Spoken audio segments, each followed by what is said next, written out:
I've been stuck in this world for half a month now. I used to be a professional gold farmer, someone who makes real money grinding in video games. I was pretty well known in that line of work. But I got bored with the routine, so I decided to try a new fully immersive game called Divine Domain, just to relax. Big mistake. Once I logged in, I couldn't get out. And this place feels completely real. I can feel pain, I get hungry, I need to sleep. Even the NPCs act like real people. I almost starved to death at first, until I got captured and put to work as a miner. Now I spend my days in a massive open pit mine, swinging a pickaxe at something called fire crystal rock. It's incredibly hard stuff. Every swing has to be full force or nothing happens. But here's the thing. Every time I strike the rock, a cool energy flows into my body through the pickaxe. It eases my tiredness and builds up my stamina.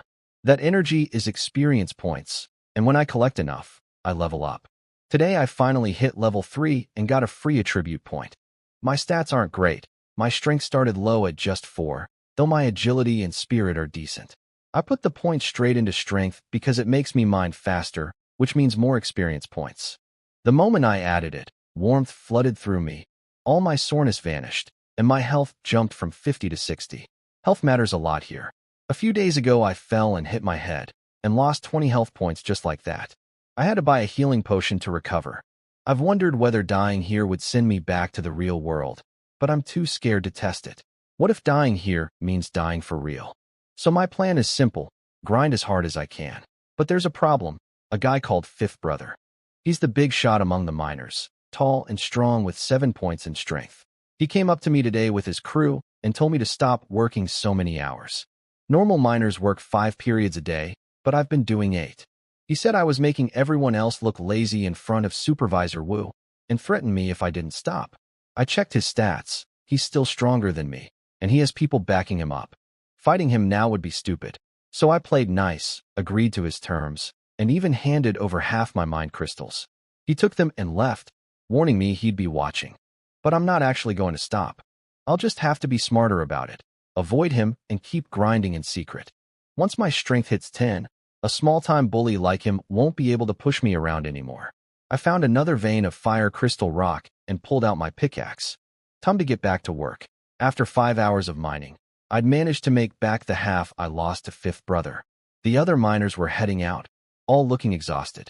I faked being tired too, even though the experience energy had taken care of most of my soreness. I spotted Fifth Brother near the exit, scanning the crowd to make sure nobody was working overtime. Good. Let him think I'd fallen in line. We all lined up to turn in our fire crystals. That's when I heard shouting up ahead. A skinny young guy was getting beaten by the mine guards on orders of a supervisor called Manager Nyo. The kid hadn't even managed to collect half a tael of crystal in a full day's work. Then the kid started screaming something that made my heart skip. "You damn NPCs. I'll sue you Divine Domain developers when I get out." I immediately checked his stats. His name was Zhang Wei, and he had a level and health points. He wasn't an NPC. He was a player, just like me. I'd spent over 2 weeks checking every single person I came across, and this was the first one. But his stats were terrible. Level 1, only 2 strength, and his health had dropped to just 1 point from the beating. He was in real danger. Luckily, the manager called off the guards before they killed him, but told Zhang Wei he'd get no money and no food today. If he couldn't meet the quota tomorrow either, he'd starve to death within days. I turned in my own crystals, just 1 tael since Fifth Brother took the rest. Manager Nyo noticed Fifth Brother's gang watching nearby and seemed to understand the situation. He handed me my 10 copper coins without fuss. On my way out, I grabbed Zhang Wei and dragged him back to my place, a crappy little shack that leaks when it rains. He was unconscious. His health was down to 1 point, and it seemed like being that low put him in some kind of coma state. I dug out the healing potion from under my bed. It cost me 5 coins, and I'd been saving it for emergencies. But I couldn't just let the guy die. I fed it to him along with some water and watched his health slowly climb, about 1 point per minute. Once it passed 10, he started waking up. The first thing he asked was how to leave the game. My stomach sank. He'd been trapped here for 2 weeks too, with no way out. He had no answers either. Then I noticed something strange. He didn't know my name. He couldn't see my stats. I asked him about mining, and he confirmed it. The fire crystal was impossibly hard for him, and he could barely scrape any off. It all made sense now. Zhang Wei couldn't see the attribute panel, which meant he probably wasn't getting experience points either. Without that cool energy to ease the fatigue and soreness, a normal person simply couldn't mine properly. No wonder he failed to meet the quota. He just kept cursing the developers. I couldn't blame him. Zhang Wei asked me what we should do next. I told him the priority was simple: stay alive. We can't gamble on anything in this place. The rules of the mine are clear. Turn in at least 1 tael of fire crystal per day, get 10 copper coins. 1 coin buys a steamed bun. 3 coins buy half a pound of rice. No crystals means no money, and no money means starvation. Zhang Wei panicked when he heard that. He could barely scrape together half a tael, even working himself to exhaustion. So I made him a deal. I'd help him meet the daily quota, but the extra coins I earned were mine. He agreed right away and called me his lifesaver. Over the next few days, I brought him along and showed him the ropes. I kept watching his condition closely. He had to rest after just a few swings. No experience points, no stamina recovery, no stat changes at all. Meanwhile, because I'd been leaving on time for several days in a row, Fifth Brother had relaxed his watch on me. The mine is huge, over 1,000 workers, so as long as nobody was specifically looking, I could sneak in extra hours without being noticed. 5 days after my last level up, I heard that sweet chime again. Level 4. I dumped the point into strength immediately. Warmth flowed through me, washing away all the day's fatigue. My stats now read: Strength 7, Agility 5, Spirit 10, Health 70. Strength 7, same as Fifth Brother, and my agility is 2 points higher than his. If I caught him alone, I could probably take him in a fight. As a professional gold farmer, I've got solid game sense, and that translates even to physical confrontations here. At this rate, with my strength boosting how fast I mine, I figured I could hit the next level in 5 or 6 days. Once I reach 10 strength, I'll finally have some real ability to protect myself. Then my pickaxe broke. Durability hit 0, but I'd saved enough money by now to buy a better one, so it wasn't a big deal.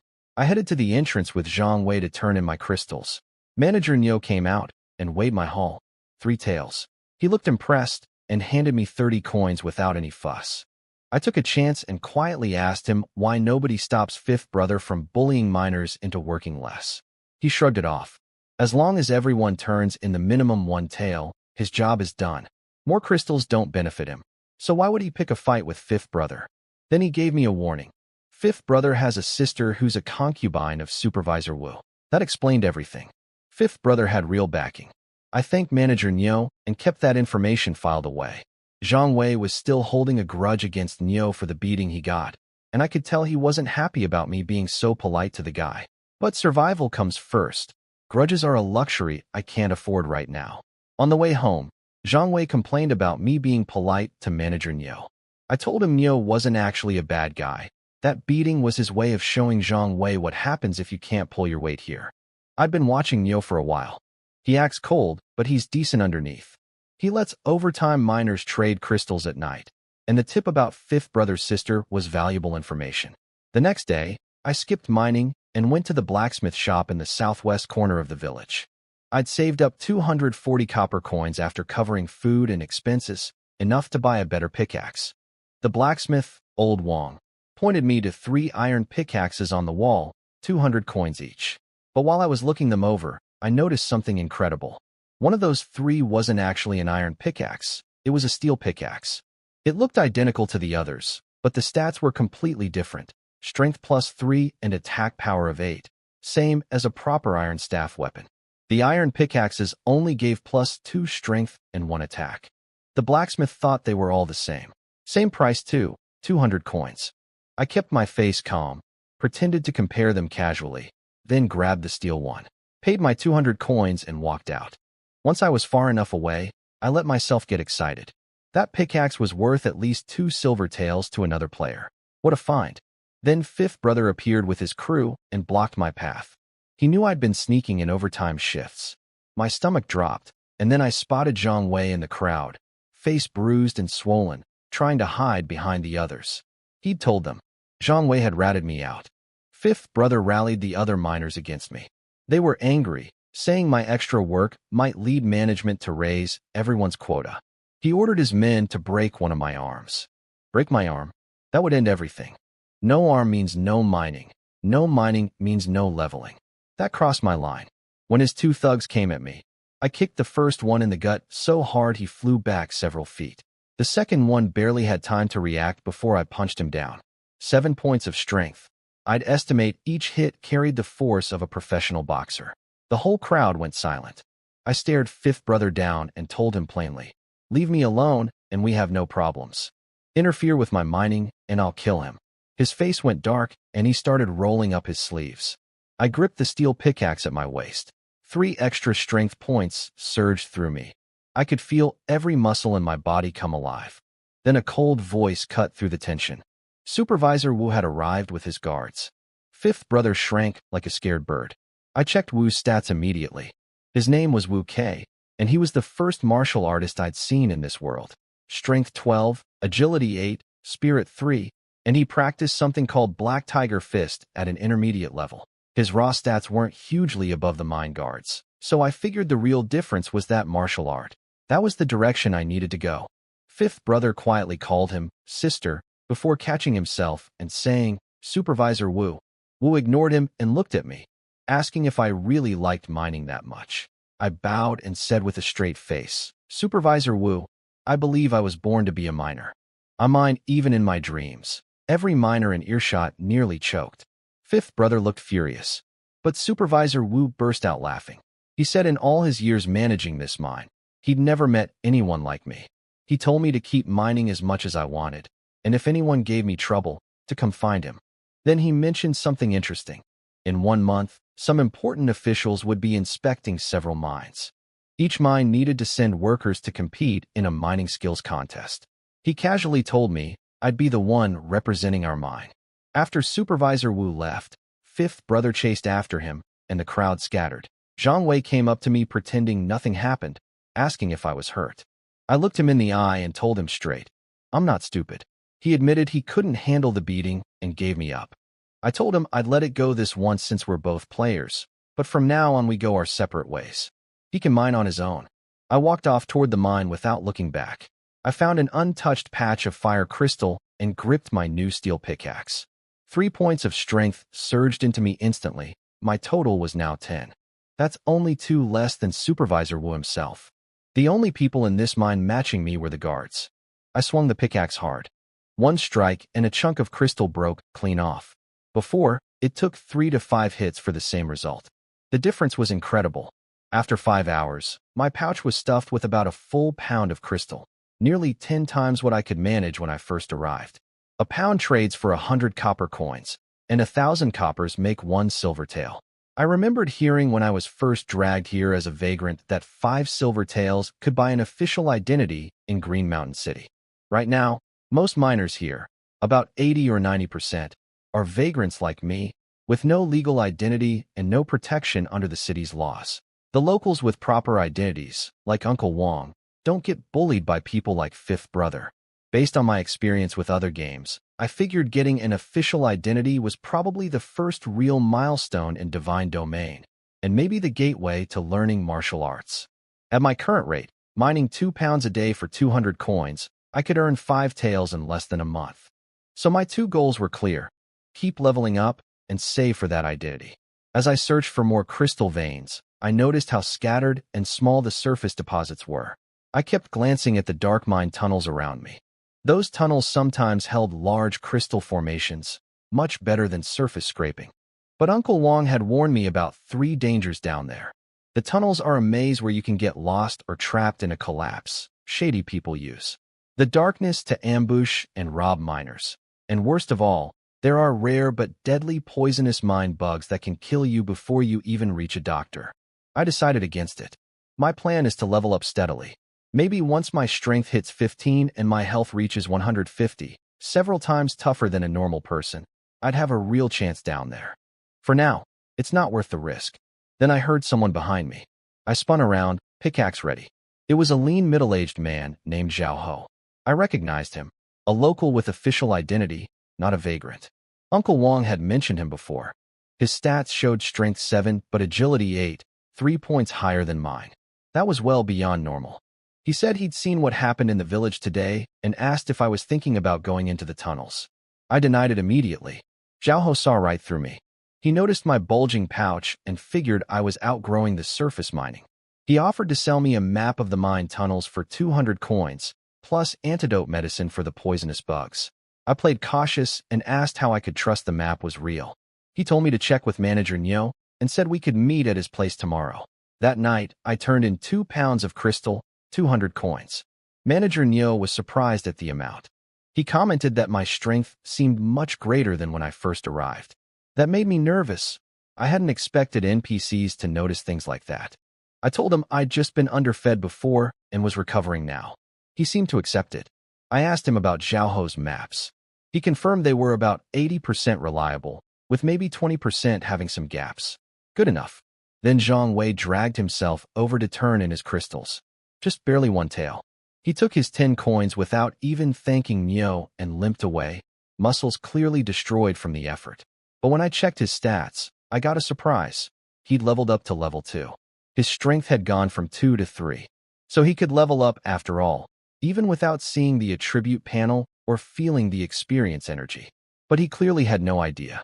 He couldn't sense it, couldn't control where his points went. I decided to keep watching him to make sure he wasn't hiding this ability on purpose. If I was truly the only player who could see stats and manually assign points, that was a huge advantage I needed to protect. Manager Nyo noticed the tension between us and gave me some advice. In a place like this, working alone is better than working with someone. Partners can turn on you when they see money. I took that to heart. The next day, I visited Zhao Ho at his home. He spread out a map covering 5 mine tunnels, marking where large crystal deposits had been found, where bugs had appeared, and where collapses had happened.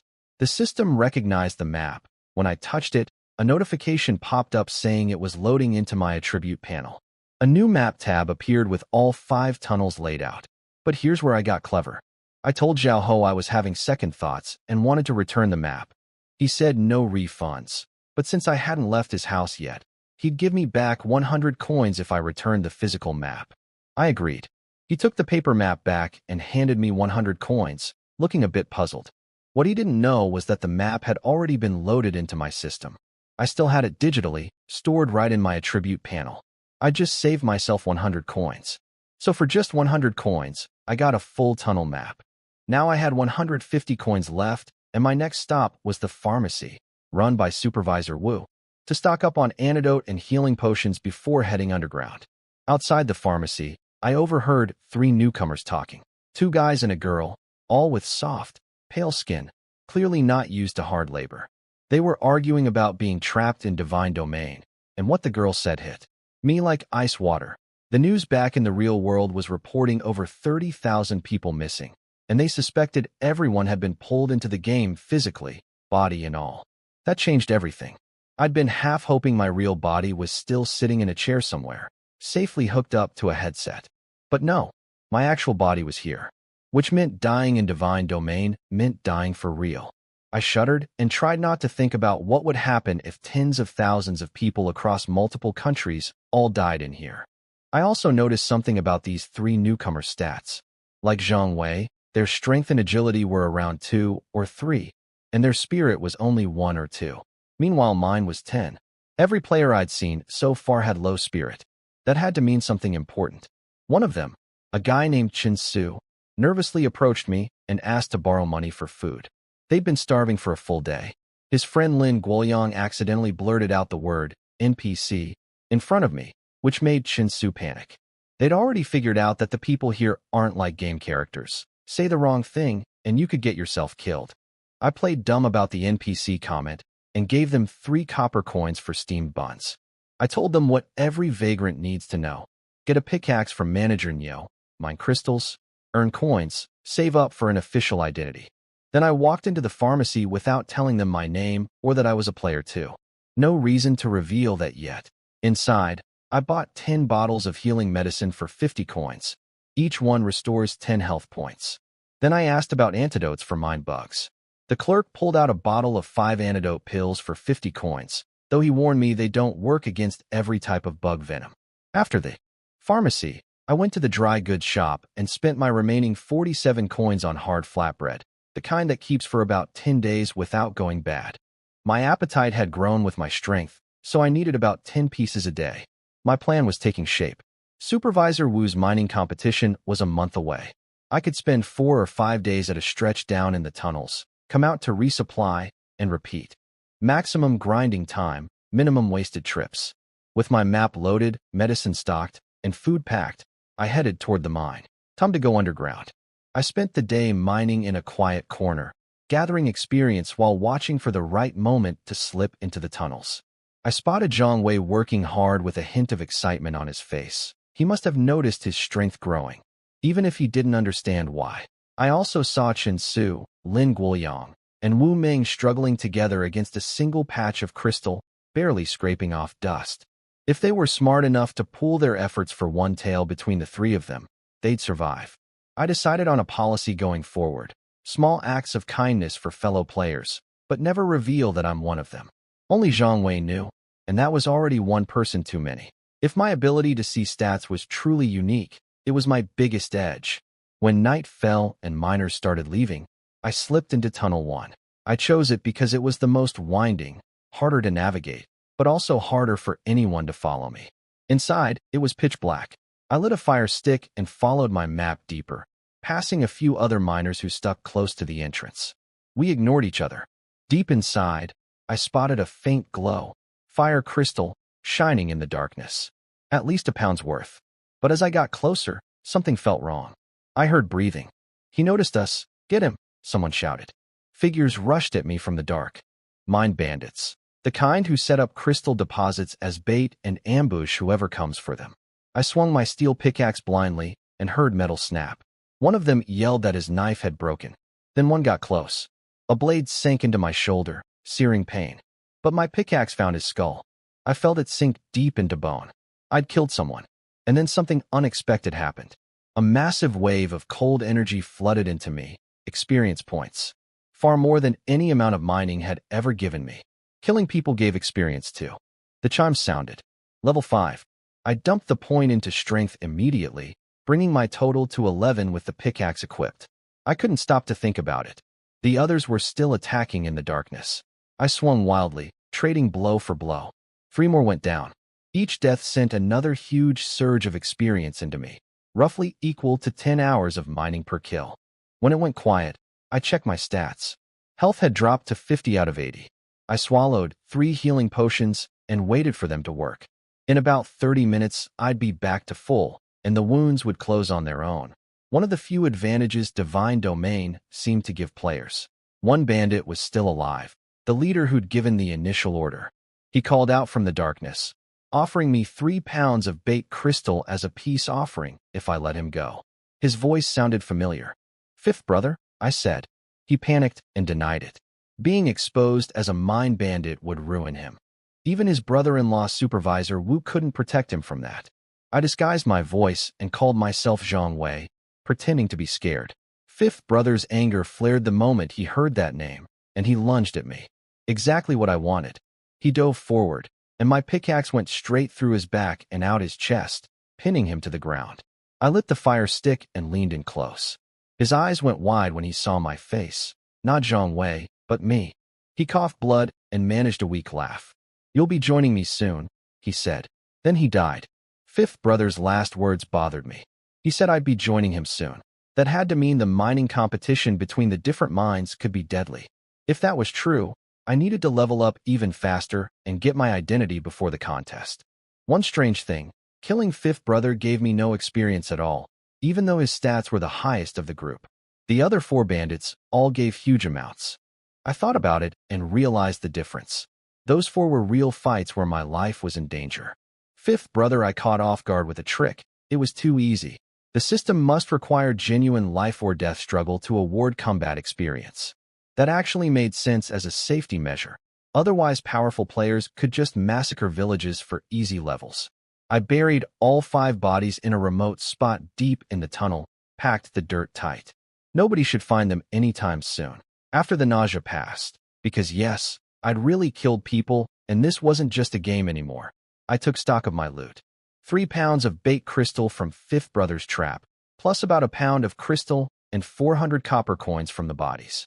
Combined with the 2 pounds I'd mined myself, That was 6 pounds of crystal worth 600 coins, plus 400 in cash. About 1 silver tael total. Then I found a piece of silver in fifth brother's pouch, roughly 2 taels. My total wealth had jumped to 3 taels. Just 2 more, and I could buy an identity. I pushed deeper into the tunnels using my map, moving in the dark without a fire stick, stopping every few steps to listen. I found crystal veins and ground away at them for days straight. Eat flatbread when hungry, drink water when thirsty, nap when exhausted. When I filled 3 pouches, about 30 pounds, the level up chime rang again. Level 6. I put the point into strength as always.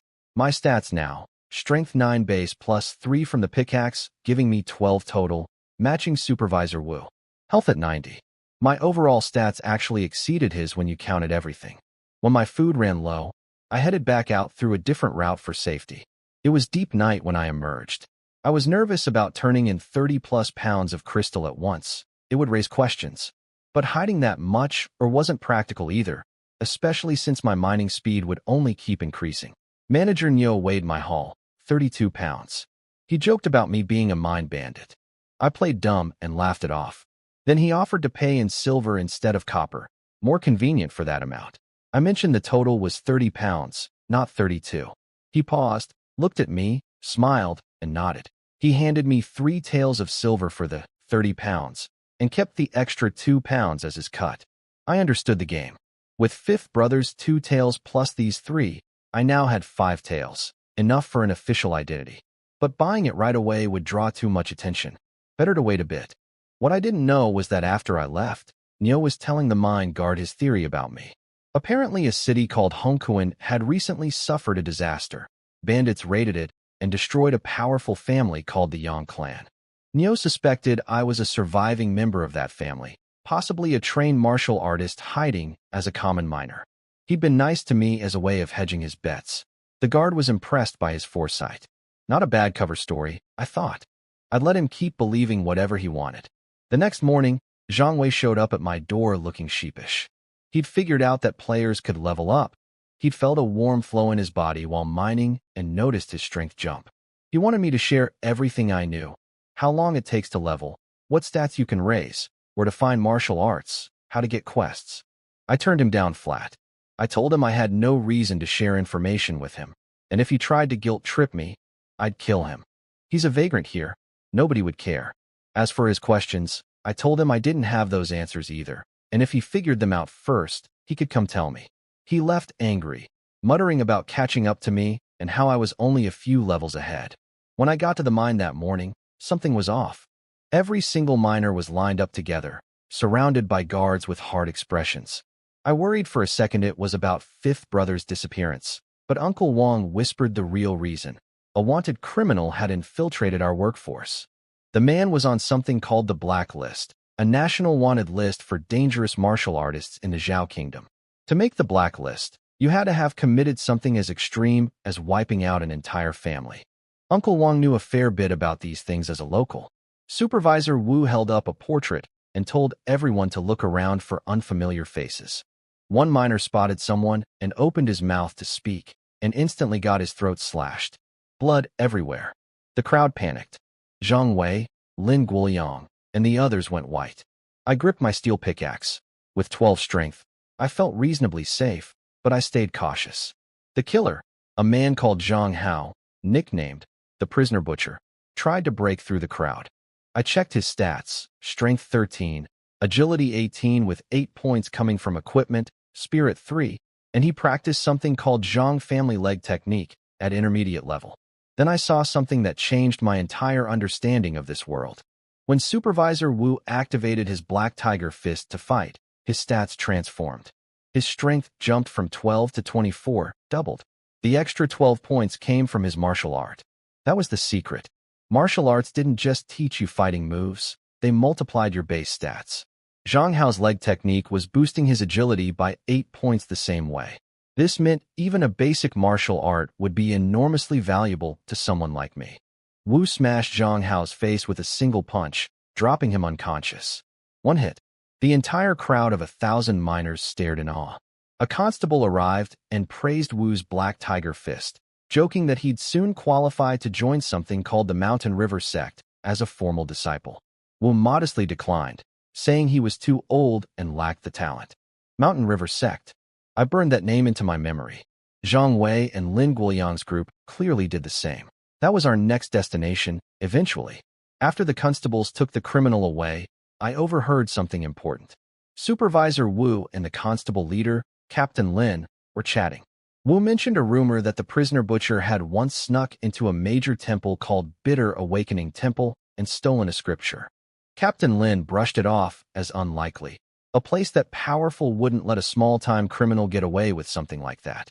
Two names to remember now, Mountain River Sect and Bitter Awakening Temple. Both major organizations in the Zhao Kingdom. Watching Wu's power display shook me out of any complacency. His 24 strength when using Black Tiger Fist, and he still couldn't even qualify as an outer disciple of Mountain River Sect? How terrifyingly strong must actual sect members be? If Wu decided to attack me right now, I'd be dead in 3 moves at most. I needed to level up faster than ever. Chin Su's group of 3 found me while I was mining and came over to talk. They watched me work and were stunned. One swing of my pickaxe produced more crystal than half a day of their effort. Chin Su returned my 3 coins plus 2 extra, calling it 5 total. A small gesture, but I noticed it. He was the smart one of the group, treating it as an investment, maybe hoping to build goodwill. His friends Lin Guoyang and Wu Ming actually complained about the extra 2 coins afterward. Chin Su ended up paying those from his own share. I noted the dynamic. Chin Su was worth watching, the other 2 less so. I didn't wait for nightfall this time. I slipped into Tunnel 5 the moment nobody was looking. I avoided Tunnel 1 where Fifth Brother's bodies were buried. The thought still made me uneasy. Tunnel 5 was even more twisting than Tunnel 1. I went deep, mining every crystal vein I found. Days passed in the same rhythm.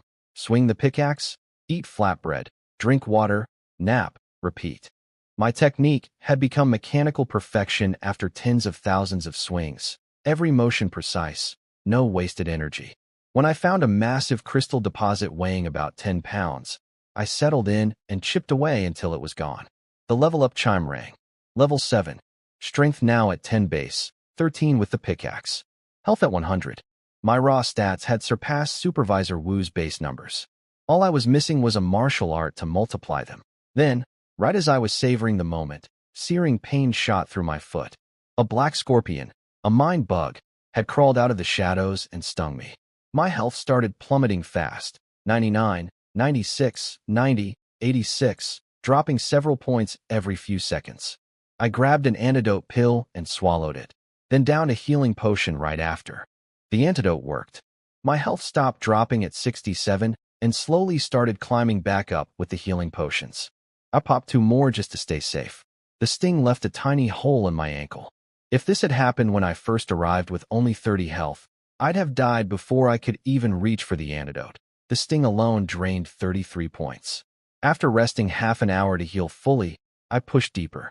But just around the next bend, I saw something that made my blood run cold. A massive swarm of black scorpions, hundreds of them, maybe 1,000, surging toward me like a dark wave. I turned and ran. One sting nearly killed me.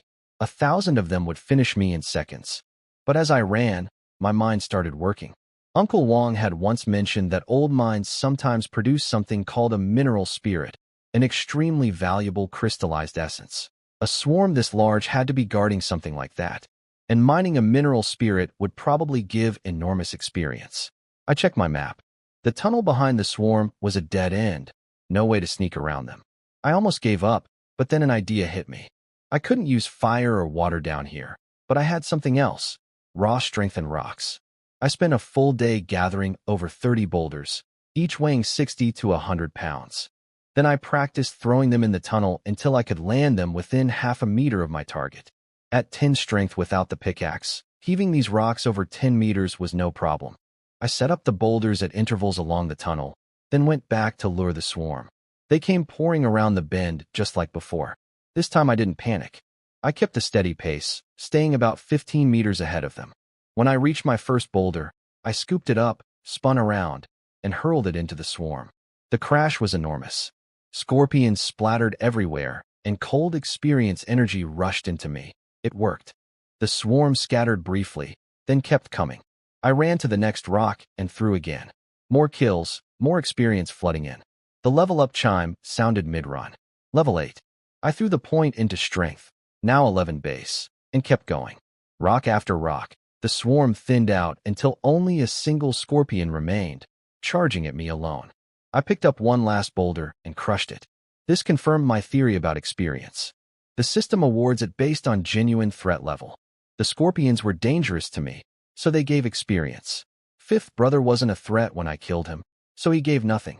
I crept deeper into the now empty tunnel until I reached the dead end. There, glowing brilliantly, was a fist-sized crystal unlike anything I'd seen. Perfectly clear, shining like a gemstone. The fire crystal mineral spirit. And behind it, illuminated by the spirit's glow, sat an old book. The title read, Diamond Bright King Technique. A martial art. Right here, hidden at the bottom of a mine tunnel, guarded by a swarm of venomous scorpions. In that moment, everything clicked. This was how divine domain worked. Danger, reward, and discovery, all woven together. And I just found exactly what I needed most. My hands were shaking when I picked up that book. Everything made sense now. The prisoner butcher had stolen this martial art from Bitter Awakening Temple. That rumor Captain Lin mentioned was true. The temple probably kept it quiet to avoid drawing attention from rival factions. Zhang Hao must have been chased all the way to Green Mountain City, hidden the book down here, and used the mineral spirit to attract a swarm of scorpions as natural guards. He planned to come back for it once things cooled down, which meant I didn't have much time. The temple's monks would eventually figure out where he'd hidden it. I grabbed the book and a system prompt appeared. Diamond Bright King Technique. Requirements. Strength 10, Spirit 10. Requirements met. Absorb? So that's what Spirit was for. Every other player I'd seen had Spirit at 1 or 2.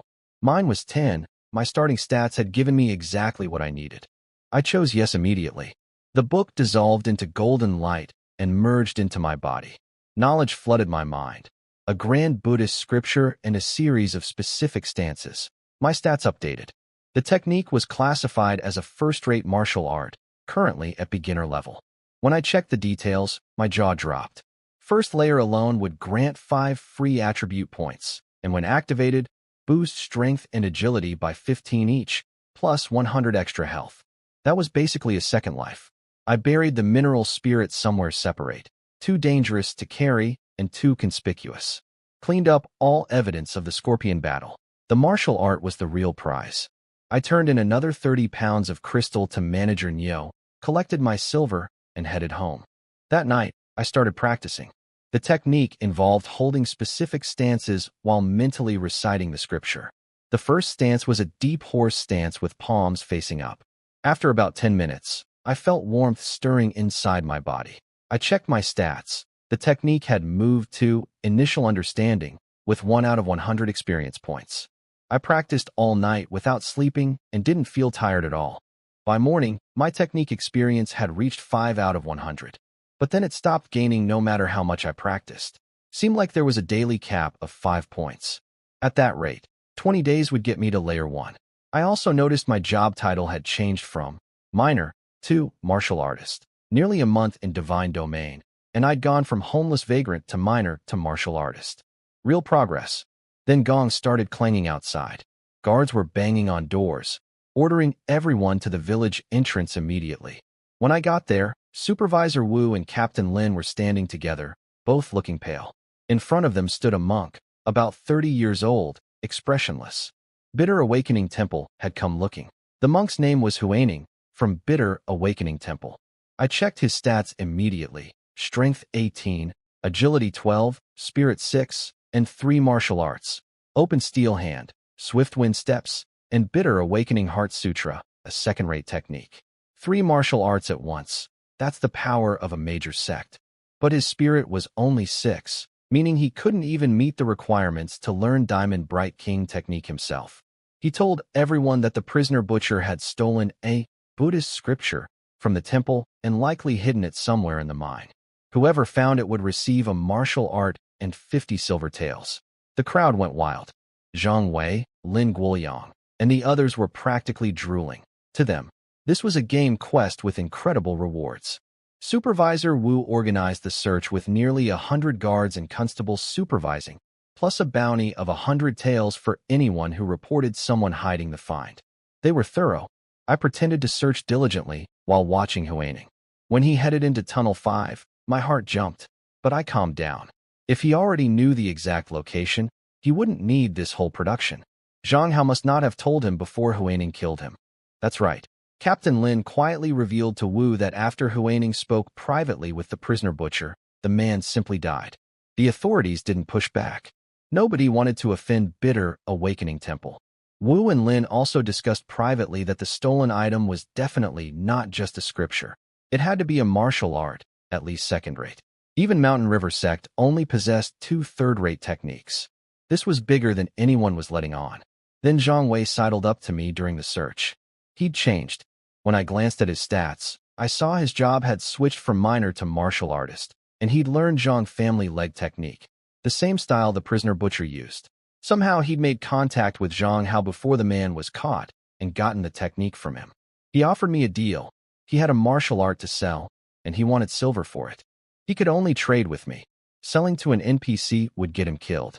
I played it cool, acting surprised that he had anything worth trading, but my mind was already working.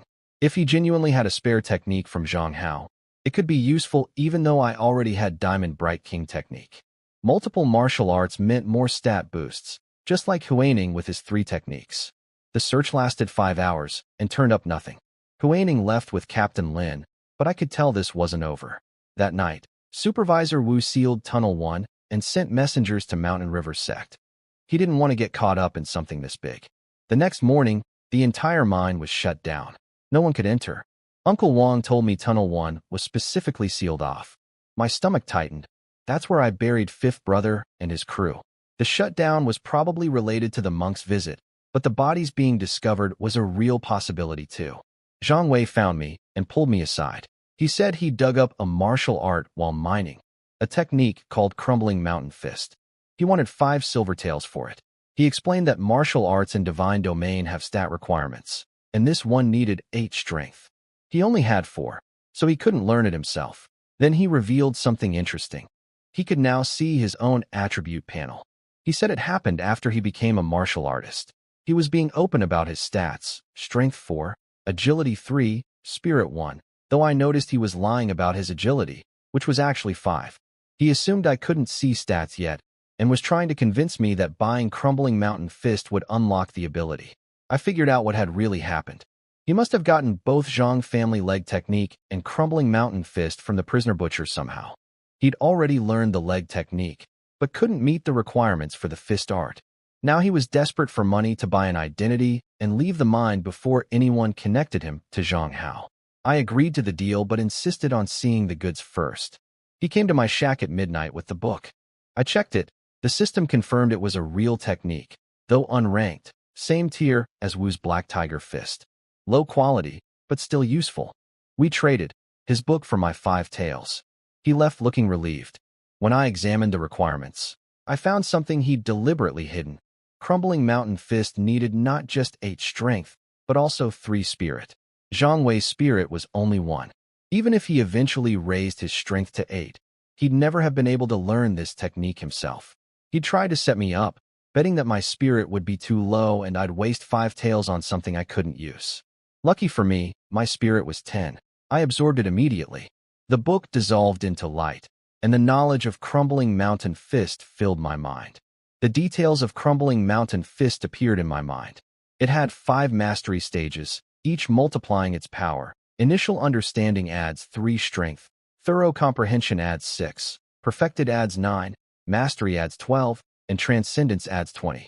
Now I understood the full progression system for combat techniques. I checked my stats. Diamond Bright King technique used, experience points, while Crumbling Mountain Fist used, proficiency, but both started needing 100 points to reach the first stage. I started practicing the fist technique immediately. It took about an hour per proficiency point, slower than I expected. But unlike Diamond Bright King technique, which capped at 5 points per day, the fist art had no daily limit. That meant I could grind it non-stop. The mine was still shut down, which was perfect timing. I spent 4 straight days doing nothing but training.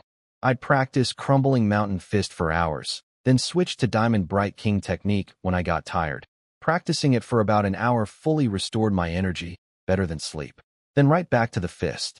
By day 4, my proficiency hit 99 out of 100. One more hour of practice, and it broke through.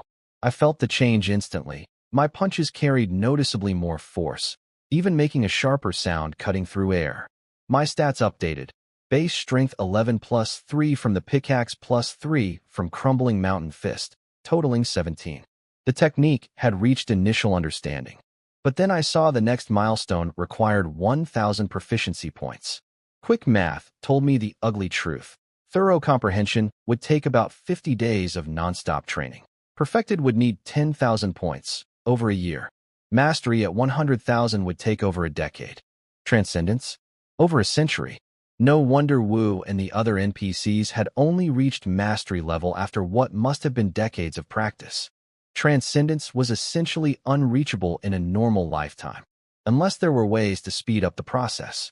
Knowing how games work, there had to be items or methods that boosted training speed. I just hadn't found them yet. Still, the short-term picture was good. In about 2 months, Crumbling Mountain Fist would reach thorough comprehension for 6 bonus strength.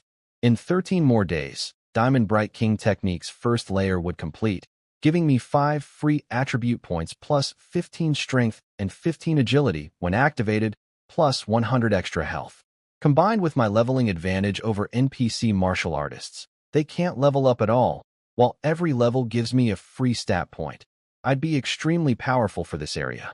But leveling still required mining, and I genuinely did love mining at this point. I grabbed my steel pickaxe and headed out the door. The mine stayed closed.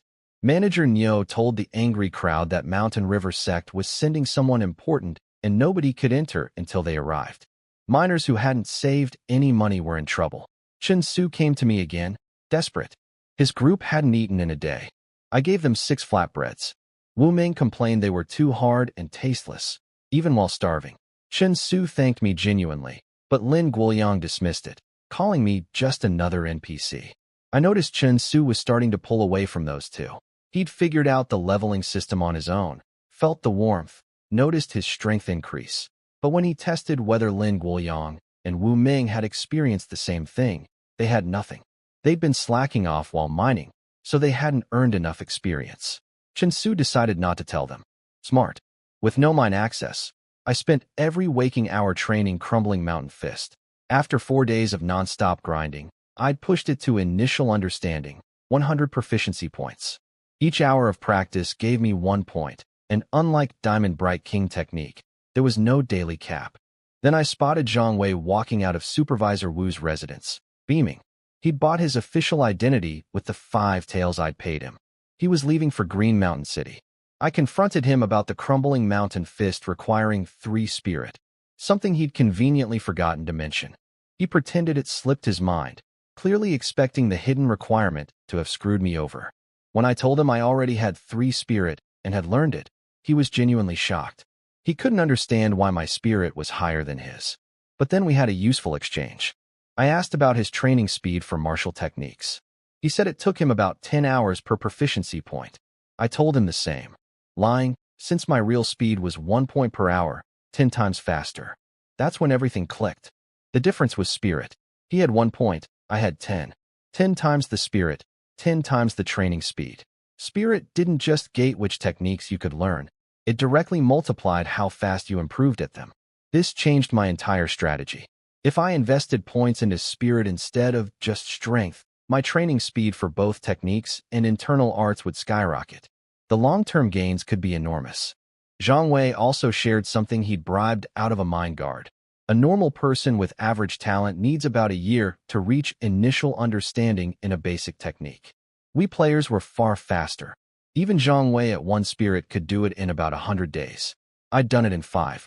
If there truly was a direct link between spirit and speed, then raising my spirit was possibly more valuable than anything else. Zhang Wei left thinking we were equals in training speed. I was happy to let him believe that. Zhang Wei tried to leave the mine with his new identity, but couldn't. Mountain River Sect had sent a representative, a young man named Wang Jing, and he'd ordered that no miners could leave until further notice. Zhang Wei was stuck, visibly nervous about his connection to the prisoner butcher being discovered. Then a guard came for me. Supervisor Wu wanted to see me. My heart raced. They dug up fifth brother's bodies from Tunnel 1. All 5 corpses laid out at the entrance, rotting and stinking after days underground. I calculated my chances if things went bad. My strength was 14 at best with Crumbling Mountain Fist active, but I couldn't hold the pickaxe at the same time.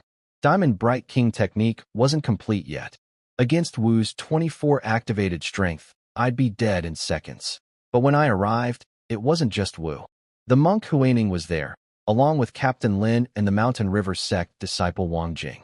I checked Wang Jing's stats, strength 19, agility 10, spirit 5, with 3 martial arts including Mountain River drawing blade at mastery level. Stronger than Wu, weaker than Huaining. Wu asked me if I recognized the bodies. I put on a terrified face and said they were too decomposed to tell. He told me it was fifth brother. I acted shocked and stumbled backward. Huaining and Wang Jing watched me carefully, then nodded to each other, apparently satisfied I wasn't involved. Wang Jing concluded the prisoner butcher must have killed these miners and hidden the scripture in Tunnel 1. He ordered a thorough excavation. Huaining agreed to stay in the miners' village and wait for results rather than going back to the city. After they left, Wu's demeanor shifted back to his usual commanding self. He told me to join the search team in Tunnel 1, a group of about 50 experienced miners with guards watching them. This was perfect for me. I could mine, earn experience, and level up while pretending to search for a book that was already absorbed into my body. The mine was reopened. Hungry miners flooded in like wolves. Manager Nyo's only instruction to our search team was simple: do your best. Uncle Wang and the veteran miners understood. Nobody actually expected us to find anything. We just needed to look busy, mine some crystal on the side, and collect our pay. I noticed something telling about Wu's reaction to fifth brother's death. Absolutely nothing. No grief, no anger. His own brother-in-law, and he couldn't have cared less. That told me everything about how relationships worked in this world. Usefulness over loyalty. Inside Tunnel 1, about 50 of us started digging. The veteran miners made quick progress through the ordinary rock and dirt, which was much softer than fire crystal. The guards assigned to watch us stayed near the entrance. They had no interest in going deeper where cave-ins could happen.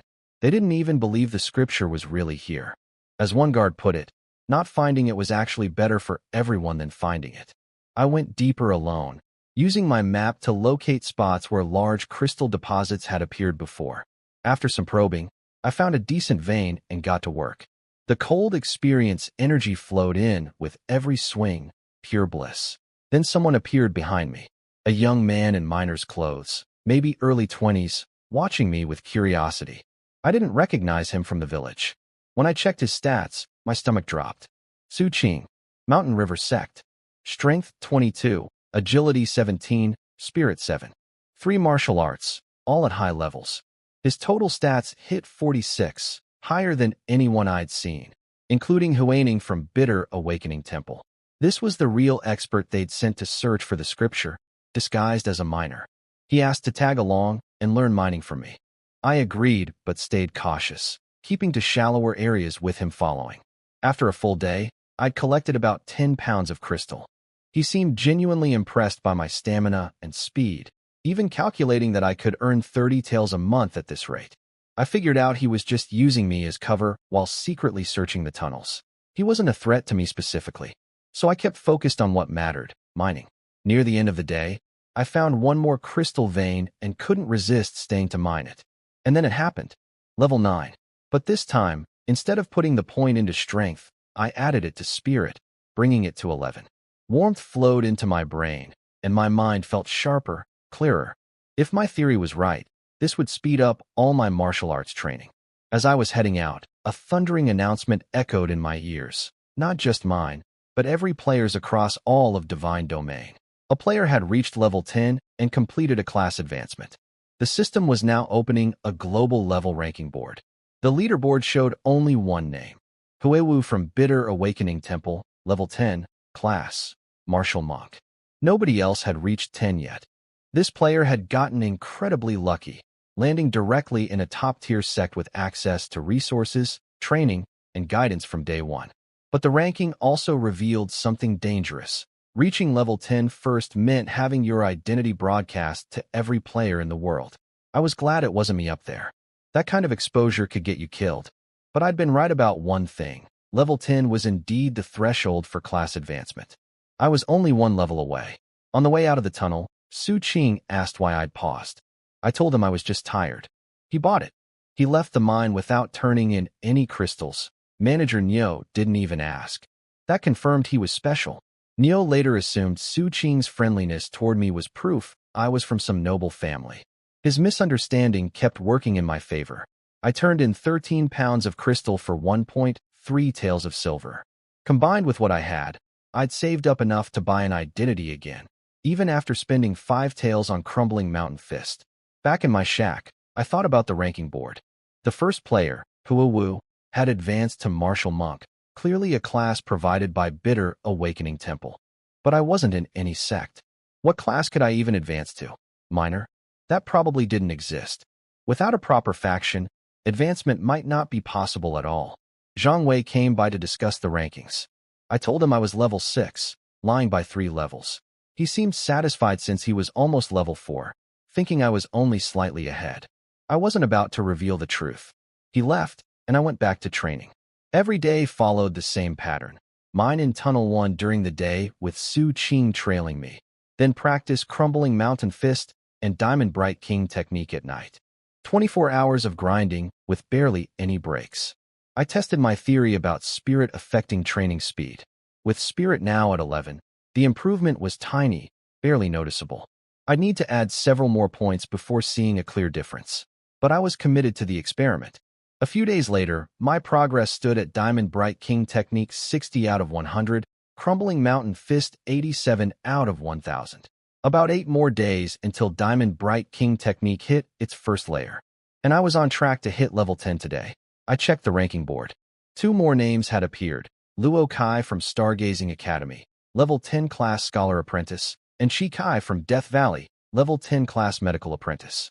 All 3 ranked players were in established factions that provided advancement paths. The board seemed to only show players who'd successfully advanced, meaning there could be many level 10 players stuck without a class, invisible on the list. Scholar, Medic, Monk. The variety of classes confirmed that Divine Domain's world was deep. But without joining a sect, I probably couldn't advance either. That was a problem for later. For now, leveling was still the priority. That morning, the atmosphere at the mine had shifted. Huaining and Wang Jing had left. The search was over. Zhang Wei announced he was finally leaving for Green Mountain City to find better opportunities and faster ways to earn experience. He scoffed at mining, calling it a dead-end job with no future. I watched him walk away. He wasn't wrong about the bigger world out there. But I wasn't done with the mine just yet.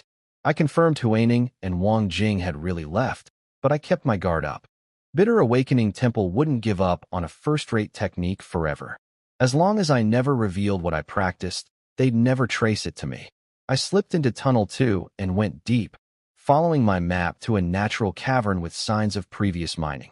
I started probing for crystal veins. A few swings of the pickaxe could test a meter deep.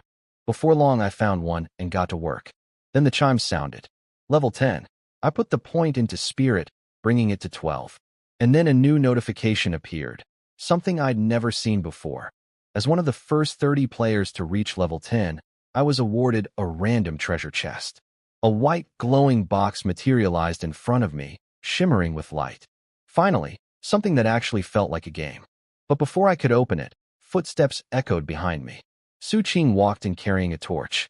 My blood ran cold. The chest was right there on the ground. If he saw it and got greedy, I was dead. His stats were nearly double mine. But he walked right past it. He couldn't see it. The chest was visible only to me. I played off my shock as being startled by a possible bandit. He laughed and said with my strength, any bandit who attacked me would be the one dying. Then he dropped his cover. He told me straight out he was from Mountain River Sect, ranked higher than Wang Jing.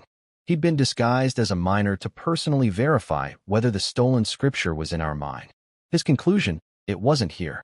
Bitter Awakening Temple had shifted their search to Green Mountain City. Then he made me an offer.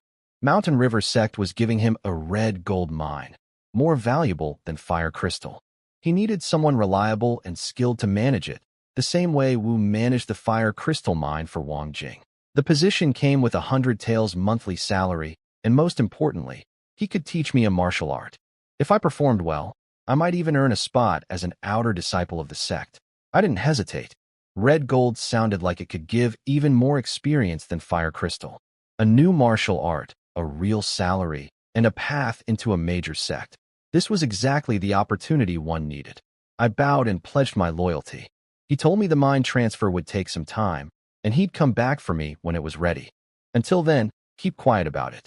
After he left, I listened carefully for his breathing to make sure he was really gone. Then I turned back to the glowing white chest sitting on the ground in front of me. What could be inside? The chest was the lowest rank, white, out of 7 tiers going up to diamond. I opened it and found a single pill inside. A spirit refinement pill that could instantly add 500 proficiency points to any combat technique. 500 points. That would have taken me over 20 days of non-stop training. I swallowed it and chose Crumbling Mountain Fist. Warmth hit me in waves, like cramming 20 days of practice into seconds. My proficiency jumped from 87 to 587 out of 1,000. One more pill like that, and I'd break through to the next stage. I wondered if pills like this could be bought somewhere. Major sects almost certainly had them. That explained how their disciples all reached mastery level. The question was whether the pills lost effectiveness with repeated use. I checked the ranking board. My name wasn't there. Just as I suspected, without completing a class advancement, you don't appear. The system had told me I was among the first 30 to reach level 10, which put me in the top tier globally. But other players were leveling fast too, presumably because they'd landed in sects with better resources. Over the next several days, I settled into a tight routine. Mine during the day, practice fist and internal arts at night. The spirit investment was paying off. With spirit at 12, my training speed had increased by roughly a fifth. Where I used to gain 5 proficiency points in 5 hours, I now got 6. Diamond Bright King Technique's daily experience cap also rose from 5 to 6. Spirit directly affected both training speed and daily limits. This confirmed everything. Pumping Spirit created a positive feedback loop. Faster training, faster leveling, more points to invest in Spirit. Then came the day I'd been waiting for. Diamond Bright King Technique hit 100 out of 100. Heat exploded through my body. Steam rose from my head. The first layer was complete. 5 free attribute points. I dumped all of them into Spirit, pushing it to 17. My vision sharpened. My mind felt crystal clear. Then I noticed something I'd misunderstood. The 100 extra health points weren't temporary. They were permanent. My health jumped from 110 to 210 without even activating the technique. 4 times what a normal person has. When I actually activated Diamond Bright King Technique, I'd get 15 more strength and 15 more agility on top of everything. My combat power had undergone a complete transformation. The second layer needed 1,000 experience points. With my boosted spirit, the daily cap was now higher, but it would still take a long time. Crumbling Mountain Fist sat at 786 out of 1,000, close to its next breakthrough too. I'd entered Divine Domain as a helpless vagrant who nearly starved to death. Now I was level 10, had a first-rate internal art, a combat technique, health quadruple that of a normal person, and an invitation to manage a mine for Mountain River Sect. Things were moving fast, but I knew the world above me was vast, and I was still just getting started. I tested my new power immediately. When I activated Diamond Bright King Technique, my strength shot to 26, agility to 20. Adding Crumbling Mountain Fist on top pushed strength to 29. I punched the stone floor. It shattered, leaving a fist-shaped hole an inch deep. But the catch was brutal. After about 1 minute, the technique shut off on its own. I was completely drained. Only 60 seconds of that incredible power. Still, 1 minute was enough for a real fight. 3 seconds was enough to kill someone if I struck first. The limitation was manageable for combat, just not for sustained mining. I checked the second layer details, now unlocked. 10 free attribute points, strength and agility boost doubled to 30 each, 200 extra permanent health, plus a special effect called Chi in Blood. I didn't know what that meant yet. Some kind of internal energy maybe. None of the martial artists I'd seen had it, probably because they were all stuck at the first layer of their internal arts too. This was a key insight. Even Su Qing and Huaining, with all their combat techniques at mastery level, had their internal arts at only the first layer. Internal arts were the bottleneck for everyone, and my high spirit stat meant I could push through that bottleneck faster than anyone. I ran the numbers. With spirit at 17, my daily experience cap for Diamond Bright King technique was 8 points. At 20 spirit, it would be 10. 100 days to reach layer 2, and that estimate would shrink as I kept leveling and adding spirit. The dream of reaching layer 4 within my lifetime was actually realistic now. Training speed for Crumbling Mountain Fist had jumped to 17 points per 10 hours. About 12 more days to reach thorough comprehension, which would boost its strength bonus from 3 to 6. Combined with Diamond Bright King technique, my burst strength would hit 32. I settled into my rhythm. Train martial arts in the evening, mine at night. On my way to the mine, Uncle Wong teased me about working too hard. Some miners joked about me becoming Wong's son-in-law since I was so diligent. At the mine entrance, I noticed Chin Su's group had grown. 5 newcomers had arrived, 4 of them looking terrified and exhausted. But the 5th was different, calm, composed, with a tough face. My enhanced hearing, boosted by my spirit increase, let me catch their conversation from dozens of meters away. He was a police officer, Officer Chun, part of a government rescue team. The authorities back in the real world had noticed the disappearances and were sending teams into Divine Domain to retrieve people. His entire squad had entered the game to find and rescue trapped players. That was encouraging news. But looking at how helpless his team already was, hungry, weak, dependent on Chin Su's group for food, I doubted the rescue would go well.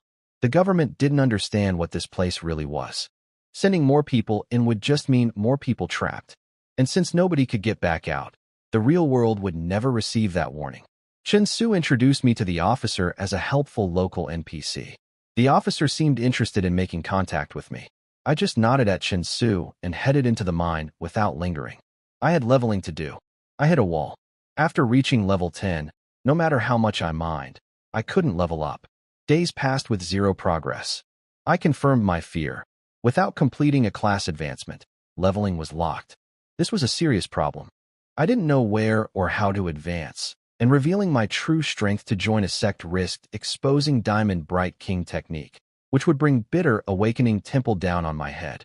Since mining couldn't give me levels anymore, I shifted my entire schedule. I stopped going to the mine during the day and locked myself in my shack, spending 22 hours a day practicing Crumbling Mountain Fist. With spirit at 17, my proficiency climbed about 35 points daily. Within days, proficiency broke 1,000. Crumbling Mountain Fist reached thorough comprehension. Hot energy surged through me, and my punches became noticeably sharper. Every strike could channel my full body's power through my spine and into my fist. I activated Diamond Bright King technique and checked my full combat stats. Strength 32 with all bonuses active, Agility 20, Spirit 17, Health 210. Monstrous numbers. But this world had monsters too. Su Qing, Huaining, and others were still above me. And I lacked something critical, real combat experience. All my fights had been one-sided. I'd never faced someone truly equal. I compared myself against Supervisor Wu. His max strength was 24, Agility 8, estimated health around 120. I outclassed him in every category, but he had decades of real fighting experience that I didn't. The next tier for Crumbling Mountain Fist, perfected, needed 10,000 proficiency. At my current rate, nearly 300 days without any spirit increases. I needed to advance my class and start leveling again to keep pushing spirit higher. I went to Wu's residence and paid 5 taels for an official Green Mountain City identity. He gave me a jade token with my name and details, but warned me I had to visit the city government office within a month to have my portrait drawn and filed, or the identity would expire. Then Wu mentioned the mining competition. It was almost time. He said he'd be passing through Green Mountain City on the way, and I should travel with him to handle my registration at the government office. As I packed, Fifth Brother's dying words echoed in my mind. Whatever this competition really was, it could be deadly. But with strength at 32, when fully powered up, I had to believe I was ready, or at least ready enough. I was packing my things when Chin Su came running, drenched in sweat. Lin Guoyang and his group had gotten into serious trouble. It was a mining claim dispute. Lin Guoyang and Wu Ming had tried to steal a crystal vein that other miners found first. They dragged 4 other new players into it. The established miners beat all 6 of them badly, and when Officer Chun tried to intervene, someone cracked him over the head with a pickaxe. Blood was pouring down his face. On the way there, I told Chin Su straight. Lin Guoyang's judgment was going to get people killed. He should cut ties. Chin Su agreed. Something had clearly already been building between them. I checked Chin Su's stats. Level 4, Strength 6. For how long he'd been here. That meant he'd been mining hard and not slacking off. Good instincts. At the scene, things were ugly. A crowd of miners had the 6 newcomers cornered. A wiry young guy named Maho, apparently trying to fill Fifth Brother's old role as local bully, was waving a bloody pickaxe and rallying miners to dig a hole and bury them alive. Officer Chin sat on the ground with blood streaming through his fingers, trying to talk everyone down. The mine guards watched without intervening. If they stopped the crowd and caused a riot, they'd take the blame. Officer Chun was realizing for the first time that this world had no real law. People could casually talk about murder. And with confirmed reports that players' physical bodies were in the game, death here meant death for real. I walked through the crowd. People recognized me and made way. Uncle Wong warned me not to get involved since Lin Guoyang's group was clearly in the wrong. Maho challenged me, asking who I thought I was. I pulled out a piece of silver, 1 whole tael, and offered it as compensation. 1 tael. That's 10 pounds of fire crystal worth of money. The miners who'd been wronged immediately calmed down. To them, this was a windfall far exceeding the value of the disputed crystal. The silver worked. Uncle Wong jumped in to back me up, telling the miners to accept and drop it. They took the money happily and went to split it with Manager Nyo. The crisis was defused. I went to check on Officer Chun. His head wound was bad, a thumb-sized gash still bleeding. His health was down to about 20 out of 60. I poured a bottle of healing medicine on it, and the bleeding stopped immediately. He was amazed at how effective it was. Then I felt the wind shift behind me. Maho, the wiry guy trying to be the new 5th brother, had swung his pickaxe at my back. I caught it with 1 hand without turning around. He tried to pull it free, but couldn't budge it. I plucked it from his grip like taking a toy from a child. Every miner watching went silent. The guards exchanged serious looks. One muttered that Manager Nyo's theory about my background was probably correct. I grabbed Maho by the neck and lifted him off the ground with 1 arm. No strain, no trembling. He kicked and clawed, but couldn't do anything. His face turned purple and his tongue started sticking out. Manager Nyo strolled over and casually suggested I not kill the man. Paperwork with Captain Lin would be such a hassle. I dropped Maho. He collapsed, gasping, terrified. Nyo settled things neatly. The mining dispute was resolved with my silver, and Maho was fined 10 pounds of fire crystal for the sneak attack. Until he turned in that amount, he'd earn nothing. That would leave him hungry for a while. Fair enough. I told Chin Su and Officer Chun that the silver was a loan, not a gift. Chin Su nodded seriously and promised to repay it. Then I told them I'd probably be leaving the fire crystal mine soon, and they should follow the rules and stay out of the tunnels. Survival here wasn't hard if you weren't stupid about it. Lin Guoyang limped over with Wu Meng and asked me for medicine and money. I refused both. When he got angry and demanded to know why I was looking down on him, I slapped him across the face hard enough to knock him down. Wu Meng tried to kick me, so I slapped her too. She hit the ground dizzy. I called them idiots and walked away. Their greed and entitlement had nearly gotten Officer Chin killed and caused a crisis for everyone around them.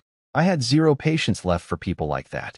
Behind me, Chin Su ignored Lin Guoyang's screaming and quietly helped Officer Chin home to rest. He'd made his choice. Good for him.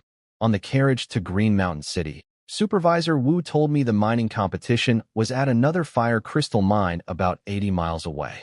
He wouldn't explain the details, just said I'd find out when we got there. I checked the ranking board during the ride. 3 new names had appeared. A swordsman from Great Flame Sword Sect, a blade guard from Skyblade Gate, and a bandit from Ghost King Stronghold. 6 known classes now. The top 3 players had already pushed to level 13. I was stuck at 10 with no way to advance. We reached Green Mountain City in about 4 hours. I went straight to the government office with my Jade token and completed my registration in half an hour. I finally had an official identity. When I came out, Wu was chatting with Captain Lin outside the carriage. I hung back at a distance, but my enhanced hearing caught everything. Lin mentioned that Wu had paid him to arrange a constable position for fifth brother, and since fifth brother was dead, the spot was open but the money was non-refundable. That hit me like lightning. Constable. Could that be a class advancement path? The more I thought about it, the more it made sense. I couldn't join a sect without exposing my martial arts. But becoming a constable was a civilian path. No sect needed, just money and connections. If the system recognized it as a valid profession, it might unlock my ability to level past 10. After Wu left the inn that evening, I tracked down Captain Lin's house and waited. When he appeared, I stepped out and pitched my case. I wanted to fill fifth brother's empty constable position. He was hostile at first, a former vagrant turned miner, wanting to be a constable. He called it delusional. But I played my card. I told him Su Qing from Mountain River Sect had personally recruited me to manage the sect's red gold mine. That changed his expression immediately. The red gold mine was Mountain River Sect's most profitable operation. He tested me by lunging at me suddenly. I blocked it effortlessly. His stats were similar to Wu's, nowhere near enough to threaten me. "So you're a martial artist," he said, his whole demeanor shifting to friendliness. I handed him 10 taels of silver. He waited, nodded with satisfaction, and told me I was now officially a constable of Green Mountain City. I just needed to come back after the mining competition to formalize things at the office. As I walked away, I could practically feel the class advancement waiting for me. 10 taels and a good connection. That's all it took to potentially solve my biggest problem. That night, I trained in my room while Wu was out. He didn't return until morning, then we immediately set off. On the road, Wu was surprisingly talkative. He explained that Mountain River Sect was a mining guild. Their business was mining. They ran 3 fire crystal mines and 1 red gold mine. The fire crystal we mined for 10 coins per tael was sold by the sect for 100 coins, sometimes 3 to 500 at the final destination. Massive profits. Those profits attracted mine bandits who stole resources and resold them. Wu said it was considered normal loss, too costly to prevent, too small to matter in the big picture. But then his tone shifted. He said our mine had a problem. 3,000 pounds of fire crystal were unaccounted for. An audit was coming soon, and that gap needed explaining. 3,000 pounds. That was over a month's entire output. Worth nearly 1,000 taels to the bandits. 3,000 taels in losses for the sect. This wasn't petty theft. This was organized corruption on a massive scale. The carriage stopped. Wu smiled and told me the truth. There was no mining competition. He brought me out here to frame me as the bandit leader and kill me. Outside the carriage, a group of masked men stood, over 20-some bodies. All miners, hands calloused from years of work. Among them I saw Uncle Wong, lying dead with his throat cut, blood still wet on the ground. These people had been executed just minutes ago. Wu explained his plan calmly. Manager Nyo had convinced everyone I was a descendant of the Yang family from Hongkou City, a plausible cover for a bandit leader. That mistaken identity became the perfect frame. Wu himself was the real thief. He'd been embezzling the mine's output the whole time, and he needed a scapegoat before the audit. The masked men were mine guards. I could see all their stats through the masks. Strength above 10 each. Wu even mentioned Su Qing, knowing we'd been close. He said framing me would also derail Su Qing's plans for the red gold mine. Apparently someone above Wu wanted that outcome too. This conspiracy went higher than just a corrupt supervisor. I told him Su Qing wouldn't let this slide. Wu laughed and said that was exactly the point. Then he activated Black Tiger Fist. His strength surged to 24, and he launched at me like a leopard. But I'd already scanned every person here. Wu's stats hadn't changed since I first checked him weeks ago. With Diamond Bright King technique, my strength could hit 32. His 24 against my 32. The math was in my favor. I activated Diamond Bright King technique. Strength 26, agility 20. Then Crumbling Mountain Fist, total strength 32. Wu's movements looked slow to me now, full of openings everywhere. I closed the distance in a flash. My fist hit his chest and caved it in several inches. He flew backward, coughing blood. Before he could speak, I was on him again, raining punches like a storm. Each blow carried the force of something beyond human. He recognized the technique through his fading consciousness. Diamond Bright King technique? He whispered. Too late for that to matter. I crushed his skull with a final punch. A massive surge of experience flowed into me. But no level up, confirming I was still locked at 10. The masked guards panicked. Some screamed about the Diamond Bright King technique. None of them tried to fight, they just ran. I chased them down one by one. My speed without any leg technique was already like wind. In under 30 seconds, all of them were dead. I stood among nearly 30 corpses, breathing hard, trying to think clearly. I searched the bodies. Wu had a hidden pocket with 8 bank notes, 100 taels each. 800 taels total. He must have sold the stolen crystal the night before. The guards had about 10 more taels in loose silver. I took everything. Then I assessed my situation. I couldn't explain killing Wu and his men without revealing Diamond Bright King technique, which would bring bitter Awakening Temple's wrath. But if I disappeared, I'd become a wanted fugitive, and I'd just registered my portrait at the government office. I worked through a plan. The mining competition was fake, but only Wu and I knew that. If Wu simply vanished right before the audit uncovered 3,000 pounds of missing crystal, everyone would assume he fled. Manager Neo had suspected corruption and could serve as a witness. Wu's backer inside Mountain River sect, whoever wanted to block Su Qing from getting the red gold mine, would lose their tool. Su Qing would benefit from Wu's disappearance and would want this buried quietly. I dug a massive pit with my pickaxe, buried all the bodies, and covered the evidence. The next day, I returned to Green Mountain City and went straight to the government office. Captain Lin greeted me cheerfully. His normal demeanor confirmed he wasn't part of Wu's scheme. I told him Wu had left suddenly for urgent business and told me to come back to the city. Lin didn't question it. He handed me the official constable appointment documents. The moment I touched the papers, golden text appeared before my eyes. Class advancement condition met. Direction, constable. Advance. I chose yes instantly. The system confirmed. Advancement complete. I received a special skill called Insight and 5 free attribute points as a reward. Then all the blocked experience from weeks of mining came flooding in at once. 3 consecutive level-up chimes. Level 11, 12, 13. 3 more free attribute points. I stared at my stats in disbelief. 8 unspent attribute points. Level 13, tied with the top 3 players on the global ranking. My class was Constable, a path nobody else had found yet. The accumulated experience from weeks of blocked leveling, plus the combat experience from Wu and his guards, poured in all at once. 3 levels in an instant, jumping me to 13. That put me tied with the top players on the global ranking. Captain Lin explained that all constables belonged to something called the Iron Coat Bureau. It was a national law enforcement organization under the 6 government ministries, with jurisdiction over everyone in the Zhao Kingdom, even the major sects like Mountain River Sect. The black list of wanted criminals? That was their creation. Lin himself was a rank 9 Iron Coat Constable, the lowest official rank. He told me not to let the badge go to my head. He just wanted his district peaceful so he could retire at rank 8. Regular constables like me were below even that. No rank at all. But there was a promotion path. The Bureau valued martial ability above all else. If your combat skills were strong enough and you had a superior's recommendation, they'd arrange a qualification exam. Pass it and you'd advance. Even mastering their standard techniques could catch the eye of higher-ups.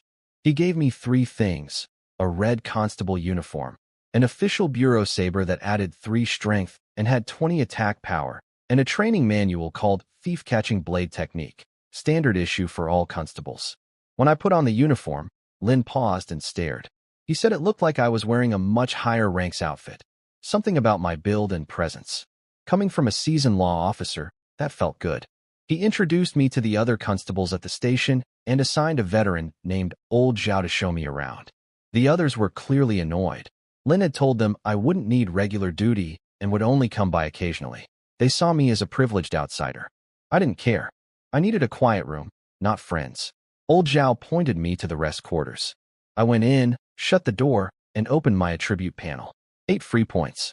All into spirit, bringing it to 25. The warmth flooding into my mind was intense. My vision sharpened to an almost supernatural degree. My hearing expanded dramatically. I could hear whispered conversations outside, and my brain automatically constructed images of what people were doing based on sound alone. With spirit at 25, my daily experience cap for Diamond Bright King technique would jump to about 12 or 13 points. That meant reaching the second layer in just 2 to 3 months instead of over a year.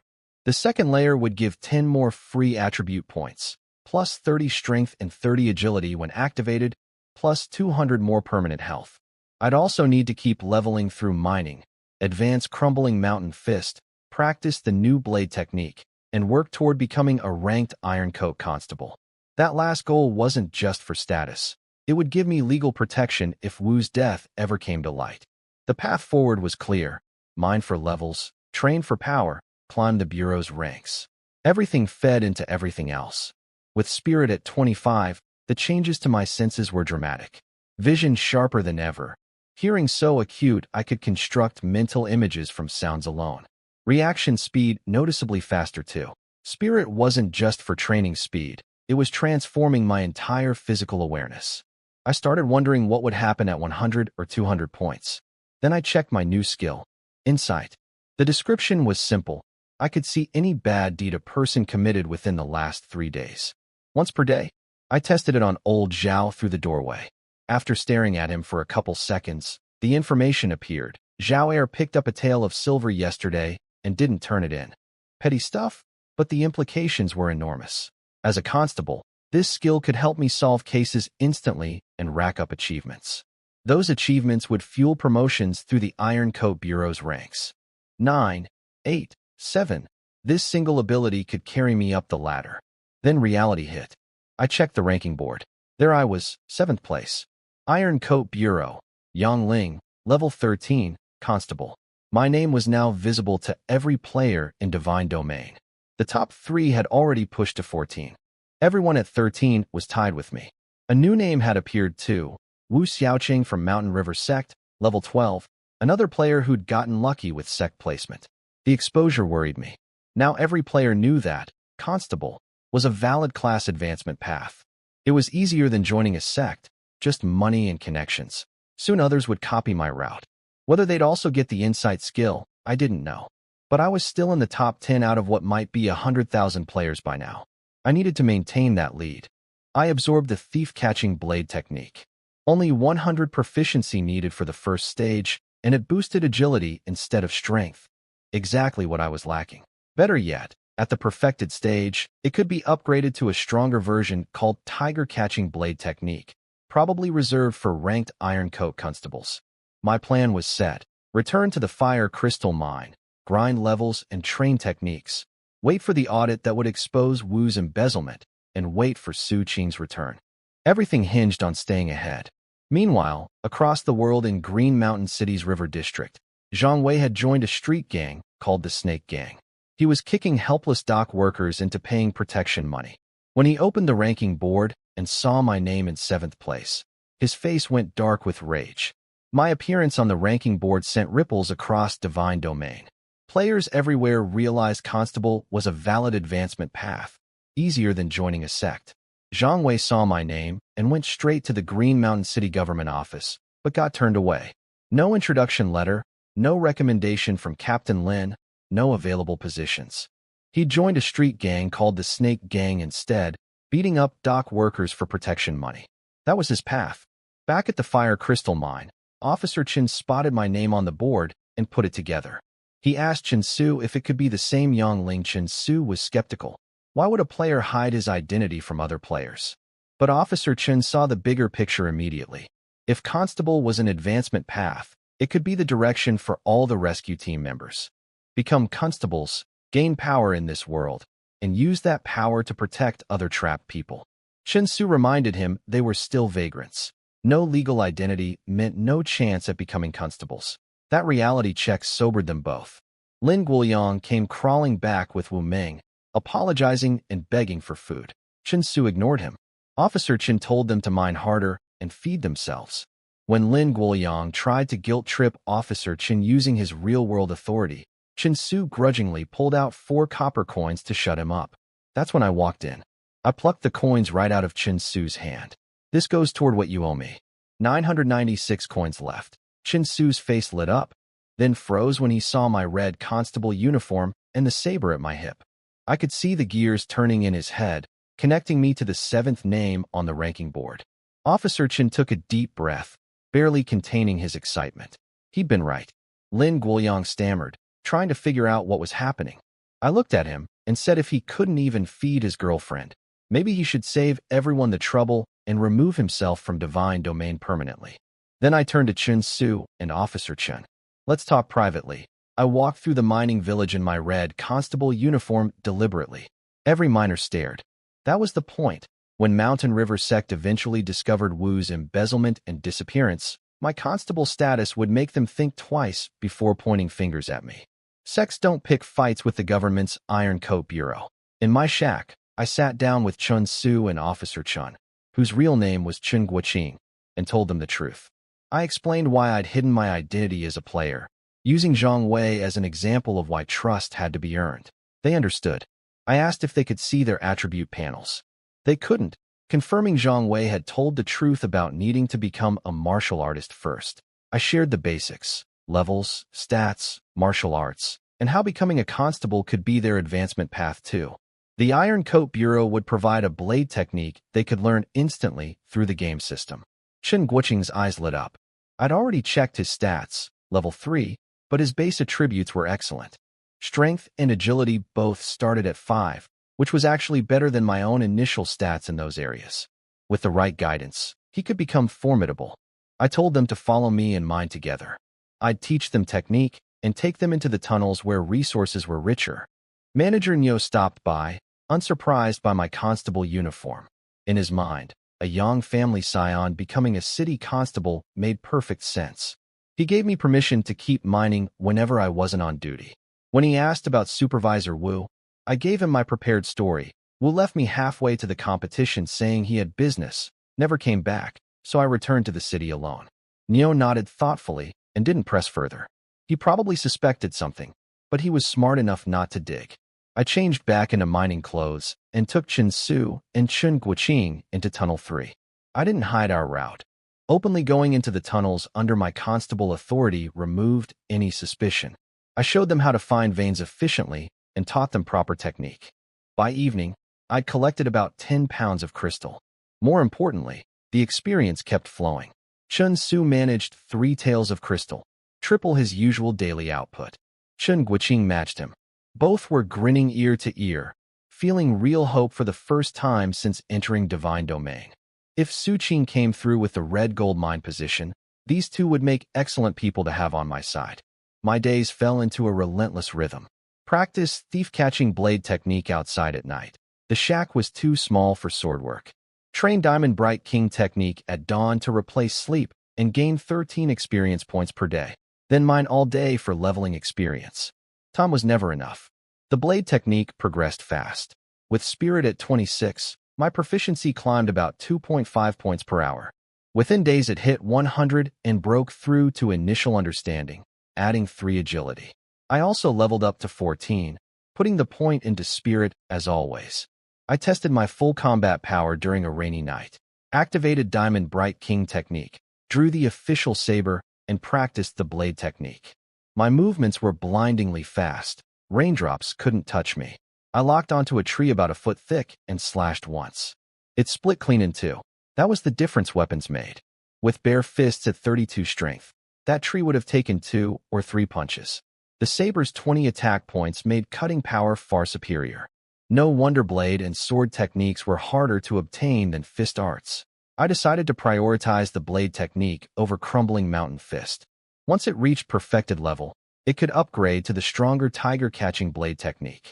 Combined with Diamond Bright King technique's second layer, my combat power would be terrifying. Days passed. Chen Su and Chun Guoqing were making steady progress mining with me. New players kept arriving at the mine, but I ignored them all. Then the Mountain River Sect auditor arrived, a stern man in fine clothes named Li. He discovered the 3,000-pound shortfall and was furious. When he demanded to know where Wu was, Manager Nyo called me over. I repeated my story about Wu leaving me halfway through our trip and never returning. The auditor's eyes narrowed. He suspected Wu had stolen the crystals and wanted to take me back to Mountain River Sect for questioning. I'm afraid that won't be possible, I said calmly. I'm a constable of the Iron Coat Bureau. I have duties. He froze. Nyo confirmed it. The man's tone shifted immediately from threatening to polite. Nobody in a sect wants trouble with the Iron Coat Bureau. He asked what Wu did the night we stayed in the city. I mentioned Wu had gone out that evening and didn't return until dawn, a genuine detail that would help them trace the stolen crystal's buyer. I was giving them a trail that led away from me and toward Wu's actual fence in the city. The auditor, stewardly, pressed me about how I knew Wu was out all night. I told him I couldn't sleep because I was excited about becoming a constable, which was true enough. He seemed satisfied. Then Su Qing walked in, and everything changed. He took complete control of the situation. He revealed that Manager Nyo had been his planted informant watching Wu for years. He'd suspected Wu of embezzlement and running mine bandits, but lacked proof, and Wu was protected by his senior disciple, Su Qing's rival within Mountain River sect. Now that Wu had fled before the audit, the evidence spoke for itself. Su Qing vouched for me directly, telling stewardly that I was his person, and if Li had a problem with me, he had a problem with Su Qing. Li backed down instantly. He could read the political winds. The power struggle within the sect had already been decided in Su Qing's favor. He'd gotten the red gold mine, and with Nyo now promoted to acting supervisor of the fire crystal mine, Su Qing effectively controlled both operations. Su Qing told Li to keep the embezzlement internal. Publicizing it would embarrass the sect. Li left immediately to report back. When Su Qing asked how I'd become a constable, I admitted I'd used his name with Captain Lin. He wasn't bothered. Having someone inside the Iron Coat Bureau actually benefited Mountain River sect. He was ready to leave for the red gold mine immediately. I asked to bring Chen Su and Chen Guoqing along. He agreed. On the carriage, Su Qing explained the real situation. His senior disciple had controlled the red gold mine for years, filling it with loyal people. Su Qing had won control through a deal with the sect leader, but it came with conditions. He'd pledged to increase monthly output from £3,000 to £3,500 within 3 months. If he failed, he'd lose the mine. The challenge was enormous. 10,000 miners, dozens of managers, most of them loyal to the senior disciple. Su Qing could only appoint one supervisor, me. Everyone else was potentially hostile. Red gold was far harder to mine than fire crystal. 10,000 workers producing only £3,000 monthly mint, each miner averaged barely a tenth of a tael per day. Chen Guoqing quickly calculated the numbers out loud, impressing Su Qing. He told me I'd chosen good helpers. The monthly salary was 100 taels, but what really mattered to me was whether red gold gave more experience than fire crystal. If it did, this position was worth more than any amount of silver. On the road to the red gold mine, we brainstormed solutions for the production target. I suggested equipping workers with steel pickaxes to boost output, but Su Qing said the cost was too high for all 10,000 miners, and some would slack off regardless. I proposed identifying the hardworking miners and giving tools only to them, while replacing lazy ones with fresh workers. Su Qing wasn't fully convinced, but agreed to play it by ear. Then the conversation turned to martial arts.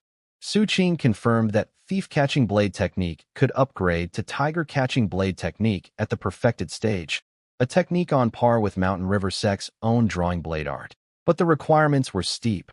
Reach perfected level, become an 8th rank Iron Coat constable, and pass an additional exam. Su Qing laughed when I asked about 8th rank. He compared the Iron Coat Bureau to a top-tier sect. 9th rank constables were like outer disciples, common enough. But 8th rank was like becoming an inner disciple. Some people waited their whole lives without making that jump. I signaled Chen Guoqing to ask about the broader world of sects and factions. Su Qing was happy to talk. What he said was eye-opening. Mountain River sect was only 3rd rate. Above them were 2nd rate and 1st rate sects, and the gap between tiers was like an insect compared to an elephant. Sect ranking was determined by the quality of their internal arts. Mountain River sect had only a 3rd rate technique, so they could never climb higher, unless a higher grade technique literally fell into their lap and they could defend it. This explained something crucial.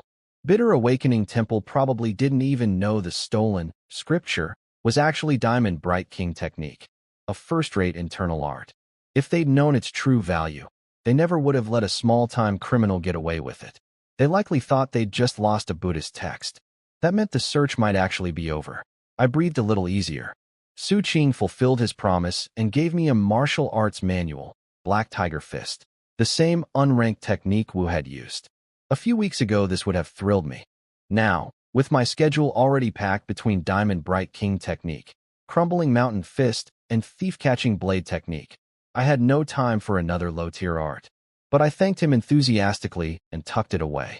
Su Qing kept talking for the entire journey, and we kept asking questions. What I learned reshaped my understanding of this world completely. The ranking board players? None of them were in first-rate sections. Bitter Awakening Temple and Great Flame Sword Sect were second-rate. Skyblade Gate, Death Valley, Ghost King Stronghold, and Mountain River Sect were all third-rate. The only first-rate organization on the board was the Iron Coat Bureau, my faction.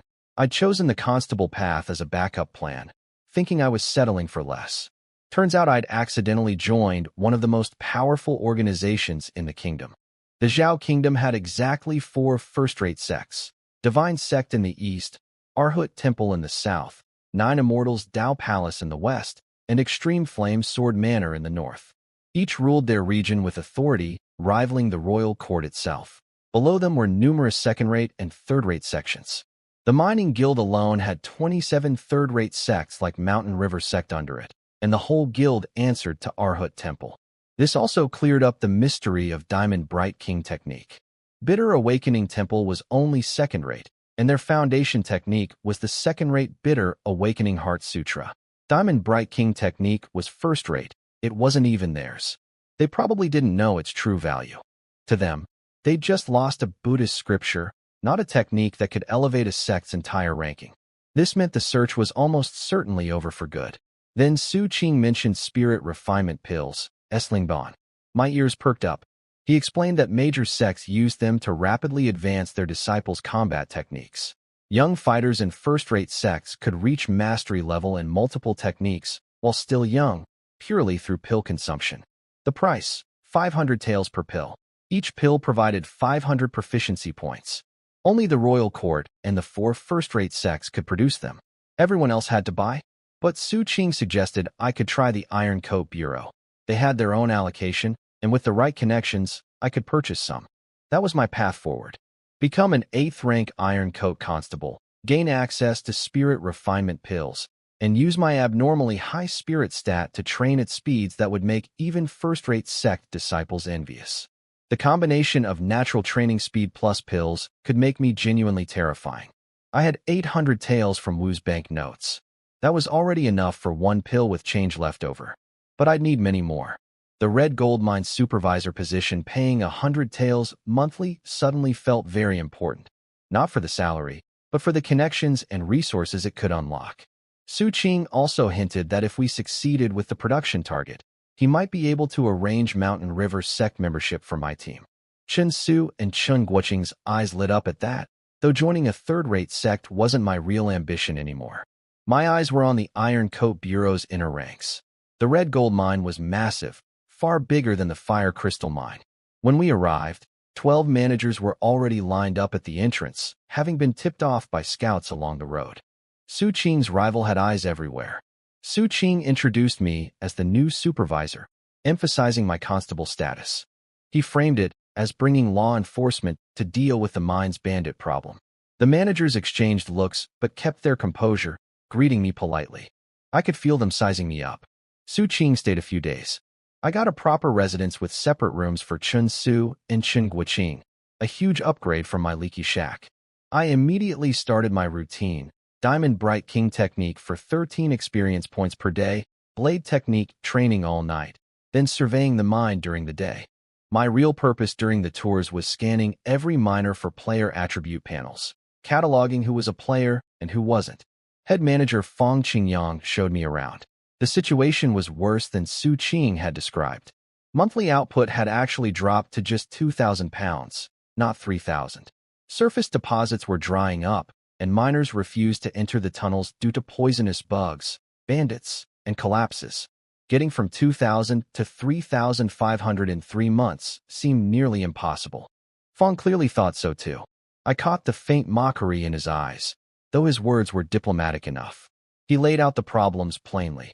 Force miners underground, and you'd risk a revolt of 10,000 workers who could overwhelm all the guards. But I was already thinking differently. Mine bugs and bandits weren't just obstacles. They were experience points. For players, the dangerous tunnels were actually the most valuable place to be.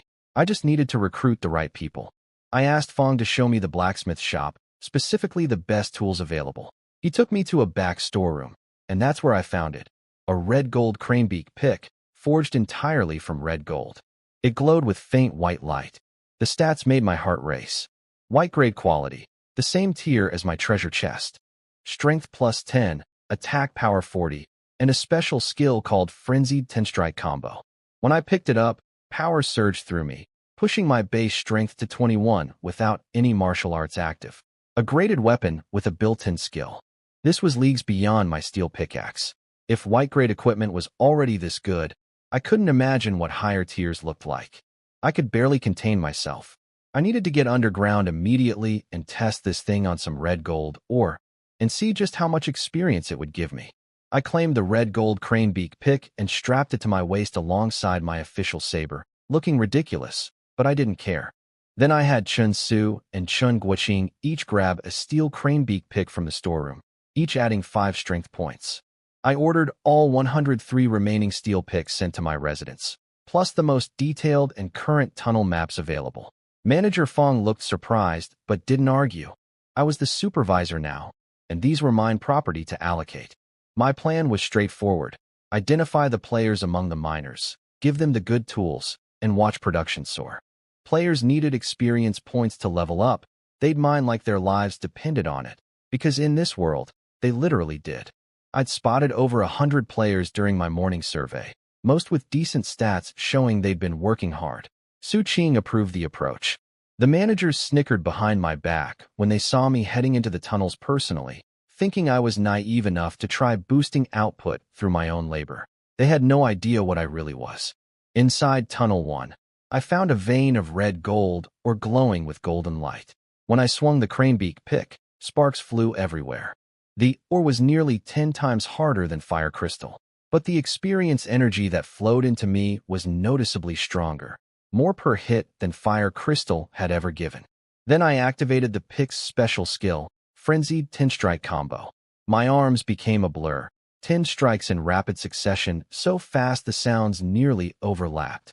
A massive chunk of red gold broke free. The skill left me drained, but the huge burst of experience immediately restored my stamina. We stayed underground for a full day and night. Chun Su and Chun Guoqing had to rest regularly, but every time they looked over, I was still going, an unstoppable machine. They called me a monster, and they weren't wrong. I leveled up to 15. Spirit now at 27. I checked the rankings. The board had changed dramatically. Luo Kai from Stargazing Academy had overtaken Huawu for first place at level 17. 2 players from first-rate sects had appeared, Lin Sai from 9 Immortals Dao Palace and Jiang Tian AI from Extreme Flame Sword Manor, both at level 12. These people had access to the best resources in the world. Everyone on that board was grinding as hard as me. The competition was fierce, and falling behind meant missing out on future rewards. But with red gold or giving more experience than fire crystal and a legendary pick in my hands, I was exactly where I needed to be. I shared the ranking board changes with Chun Su and Chun Guoqing. They were shocked to see players from first-rate sects appearing. Chun Guoqing, Officer Chen, gave us an update from the real world. When the rescue teams were formed, over 300,000 people had already vanished, increasing by 10,000 daily. The government couldn't stop it. The game's advertisements were everywhere and couldn't be blocked. He feared reality was heading toward chaos. I told them to help me gather the players in the red gold mine. I'd spotted over 100 during my survey. We needed information, and we needed workers. After a full day underground, I'd mined about 10 pounds of red gold. The ore was 10 times harder than fire crystal, but the experience per hit was significantly richer. Chun Su and Chun Guoqing managed 3 or 4 tails each, impressive for their level with the new steel picks. Chun Guoqing ran the numbers. 100 players mining 3 tails daily, plus my 10 pounds made 40 pounds a day, or 1,200 pounds monthly.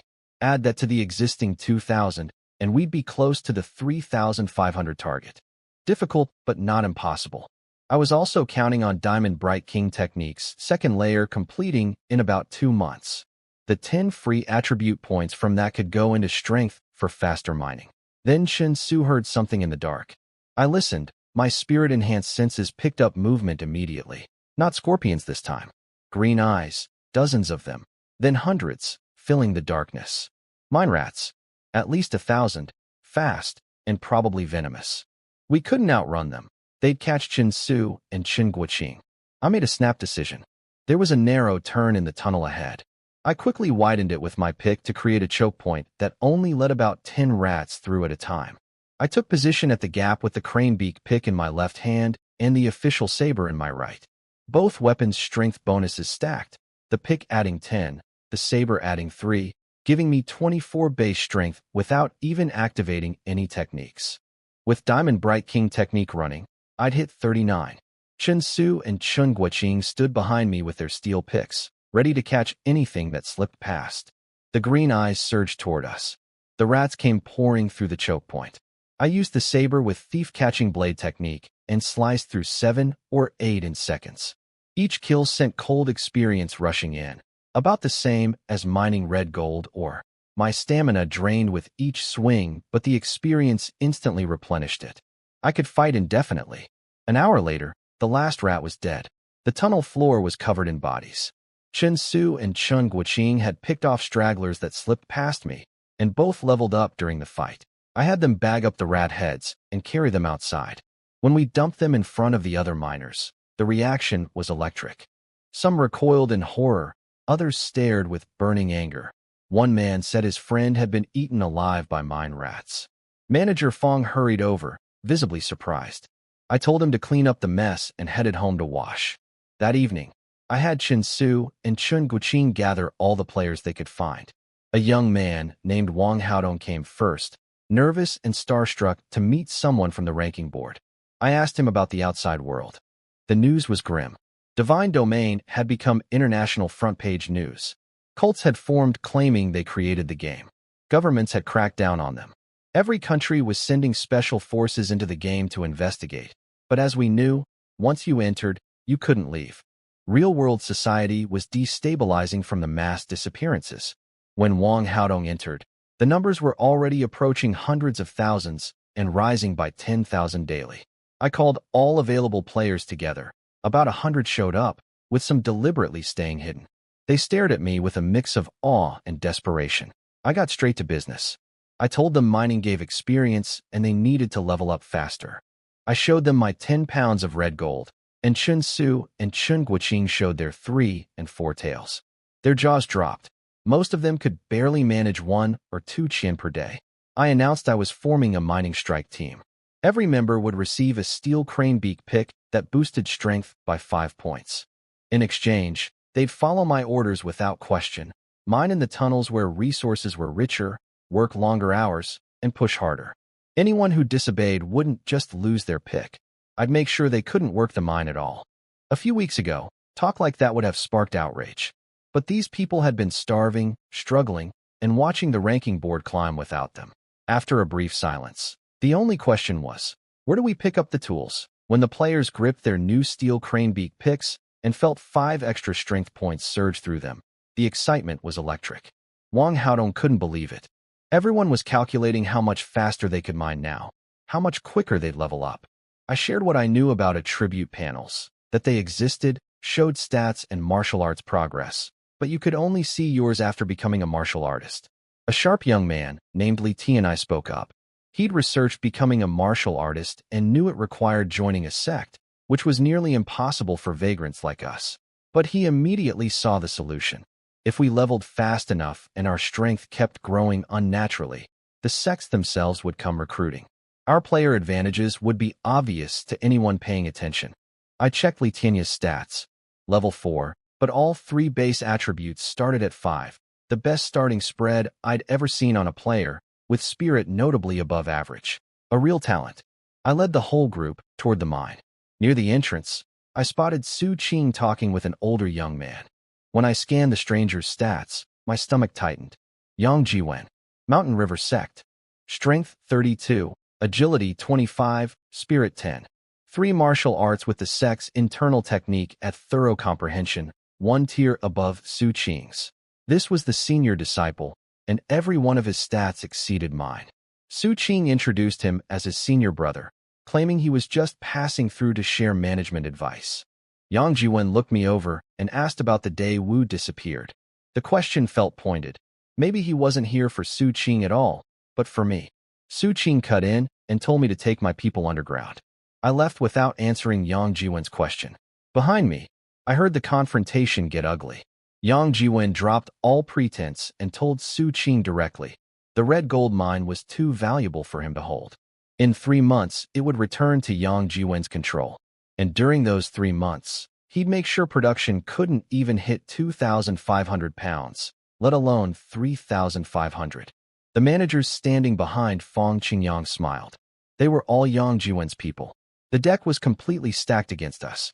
But Yang Jiwen didn't know about my 100 players with boosted picks, all desperately hungry for experience points. He didn't know about Diamond Bright King technique approaching its second layer. And he certainly didn't know that every one of those players would mine like their lives depended on it, because in Divine Domain, they literally did. I let 100 players into Tunnel 1, and every single one of them started mining like they'd been reborn. The steel picks changed everything. Their strength nearly doubled, and inside the tunnels, red gold veins were everywhere. Large deposits in every branching path, enough that 100 miners wouldn't run out anytime soon. Li Ti and I barely tapped a vein and chips fell off. The other players found their rhythm fast. Every swing brought experience, and every surge of experience made them hungrier for more. They watched me work. The cranebeak pick was a blur in my hands, carving through rock that would take normal miners all day. When I activated the frenzied 10-strike skill, the impacts overlapped into a single roar of breaking stone. I didn't stop, not for food, not for rest. The experience energy replaced my fatigue faster than it built up. We stayed underground for over a day straight. The players mined in shifts, sleeping on the tunnel floor when exhausted. Every time they woke up, they saw me still going. Wang Haodong started calling me a grinding god. When I finally called everyone together to tally up, the results exceeded my expectations. Most players had mined at least 1 to 3 taels each. The total from all 100 players was about 20 pounds. My personal haul was another 12 pounds over 2 days. 30 plus pounds in one run. Quick math, 100 players averaging 2 taels daily meant 20 pounds. Plus my 10. That's 30 pounds a day, 900 a month.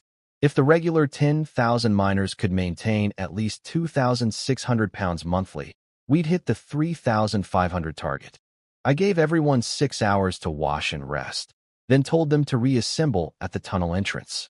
I'd use that time for Diamond Bright King technique training. Keeping the daily experience cap maxed was non-negotiable. Blade practice would have to be compressed. When we emerged, the regular miners were watching closely. They'd noticed nobody from our group had died or been injured. Curiosity was replacing fear. At the way station, I dropped 2 bags on Manager Fong's scale. 22 pounds, my personal total from 2 days. He assumed it was the group's combined output and made a sly comment about how 100 miners working over a day had managed 22 pounds. I corrected him flatly. That was mine alone. The others hadn't turned theirs in yet. The smile froze on his face. My 22 pounds of personal output stunned everyone. Manager Fong's forced smile crumbled as he weighed bag after bag from my players. 3 taels, 5 taels, 1 pound, 2 pounds, 3 pounds from Li Ti and I. The total from the group was over 35 pounds. Combined with my haul, we'd produced nearly 60 pounds in just over a day. The regular miners couldn't understand how. Some figured out the steel picks were the difference, but that alone didn't explain the output. What they couldn't see was the experience energy keeping my players going longer and harder than any normal worker. Fong and the other managers panicked privately. They floated a theory to the miners. I must have smuggled the red gold in beforehand to fake the numbers and trick people into entering dangerous tunnels. Some miners bought it and hesitated, but others pointed out the copper coins we'd been paid were real money, not tricks. Enough of them decided to judge for themselves by joining the next run. On the second trip, my player squad showed up in full, plus several dozen regular miners wanting to see the truth. Inside the tunnel, they watched me use frenzied 10-strike combo at close range. The pick became a blur, chunks of red gold flying off the wall. Their jaws dropped. This wasn't fakery. One miner realized I'd positioned myself deeper than everyone else, meaning any bugs or bandits would hit me first. I was protecting them while mining. Respect started building. These miners had never seen a supervisor do the same dirty, exhausting work alongside them. That meant more than any speech I could give. I also noticed 3 hidden players in the crowd, all level 10, stuck at the advancement barrier. They'd been in the mine before I arrived, and had clearly found efficient ways to level up. They were watching me carefully, debating whether to reveal themselves. I'd been tracking them since day one. Whatever techniques they developed to reach level 10 so quickly, I wanted to know. The manager's sabotage attempts were failing. Every trip underground proved the output was real, and more regular miners were volunteering each time. The momentum was building. Fong and his allies would need a new strategy soon, but by then, I planned to be too far ahead for them to catch. The pattern held. On the second full run, I mined 13 pounds personally. The players kept improving. Chun Su and Chun Guoqing hit 4 tails each. Li Ti and I reached 5. But the real breakthrough was the regular miners who joined us. Even with their basic tools, mining inside the tunnel where veins were larger cut out all the wasted time searching on the surface. One miner pulled 3 qian, triple his usual daily output. Another got 4. The watching miner's eyes grew brighter with every number manager Fong called out. He was sweating, trying to keep his composure as the total climbed to 27 pounds for just one day. His plan to discredit me by claiming I'd smuggled or was falling apart. The regular miners had seen everything with their own eyes. I shared the production challenge with my inner circle. When Li Ti and I and the other players heard that failing the quota would cost me the supervisor position, their determination hardened. Without me, they'd lose their equipment, their tunnel access, and their best path to leveling up. Su Qing was about to leave for Mountain River Sect, planning to negotiate a lower target. I stopped him. I showed him the numbers, 27 pounds in one day from just over 100 miners. My player squad would average 3 tails per person within 2 months as they leveled up. That alone would add over 1,000 pounds monthly. Combined with the existing 2,000 pounds from regular operations, we'd hit 3,500. He did the math on the spot, and his eyes lit up. For the first time, he genuinely believed it was possible. He clapped my shoulder and said he'd known I was the right person from the start. Instead of negotiating down, he'd returned to the sect to keep Yang Zhuwen in check while I handled the mine. After he left, I went straight to my routine.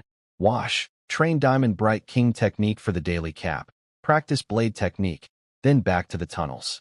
Every hour mattered. The production battle was just beginning, but the momentum was ours.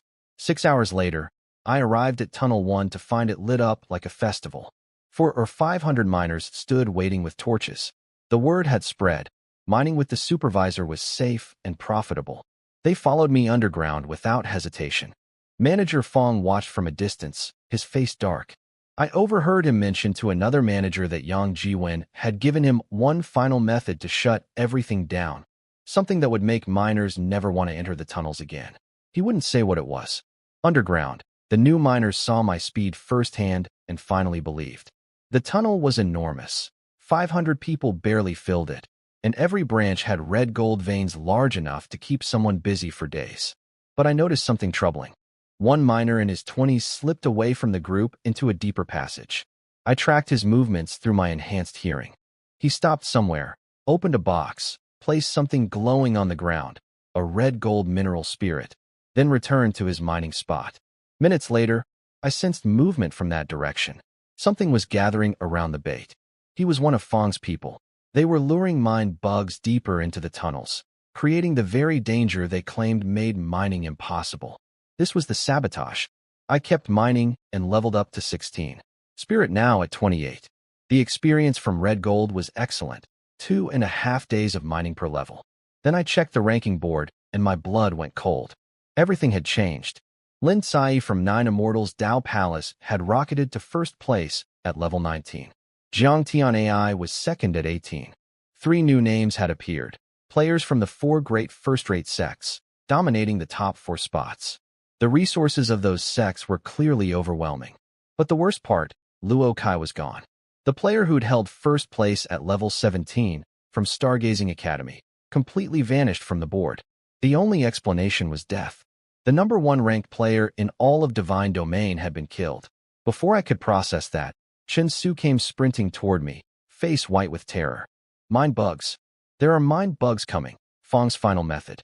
They'd used the mineral spirit to draw a swarm straight to us, with 500 miners trapped underground. Chaos erupted in the tunnels.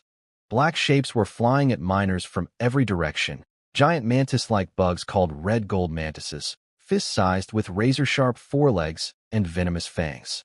Miners screamed and ran. Some got bitten on the neck and dropped dead instantly. The bugs swarmed the corpses and stripped them to bone in seconds. By the time everyone gathered in a large central chamber, we'd lost 10 miners and 1 player. The bugs were appearing from multiple tunnel branches simultaneously, cutting off every escape route. I sliced through every mantis that appeared near us. My speed with the saber made them easy targets individually, but an old miner raised the critical question. Red gold mantises normally live deep underground, far below where we were mining. They shouldn't be here at all. Then it clicked. Shinsu had seen someone earlier, a young miner who'd wandered off alone into a deeper passage. I spotted the man trying to hide in the crowd. I used insight on him. The information appeared instantly. Wang Er today hid a red gold mineral spirit to attract red gold mantises, then used pig's blood as bait to lead the mantises toward miners, causing 10 deaths. So that was Fong's final method. Plant a mineral spirit to draw in the bugs, then spread pig blood through the tunnels to redirect them toward our miners. The old miner confirmed it made sense. Mineral spirits attracted the mantises, and blood scent drove them into a frenzy. I confronted Wang Er in front of everyone. I told him exactly what he'd done. The mineral spirit, the pig blood, everything, as if I'd watched him do it. His face went white. He couldn't understand how I knew. I reminded him I was an Iron Coat Bureau constable. He could confess now or face interrogation at the government office. With hundreds of furious miners gripping their picks and staring at him, he broke immediately. It was Manager Fong. Fong Qingyang ordered me to do it. I didn't know people would die. The tunnel fell silent. Then the anger started building. Those 10 dead miners. That was murder, orchestrated by the very people supposed to manage this mine. I calmed everyone down and said we'd deal with Fong through proper legal channels. I was a constable, and this was the Zhao Kingdom with real laws. No mob justice. First, we had to survive. I did what worked before. Carved up the tunnel entrances with my pick, blocking all passages except one, narrowed to fist size. The miners and players watched in amazement as I shaped stone like clay. For bait, I needed blood. Wang Er had used all his pig blood, so I drew some of his instead. He didn't get a vote. I spread it near the opening and waited. The red gold mantises came one by one through the gap.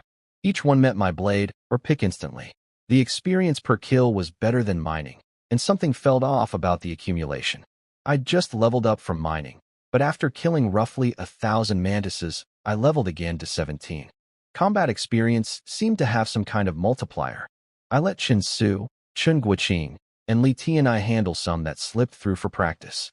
They were clumsy at first, but improved quickly. The other players watched enviously but stayed back as instructed. My saber's durability ran out mid-fight. The blade shattered from overuse.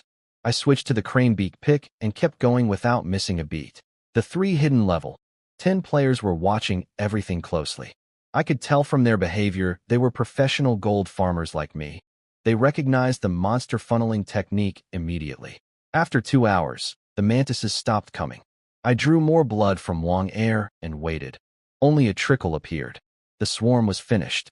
I put the point into spirit, now 29. One more level, and I'd hit 30, likely a significant threshold.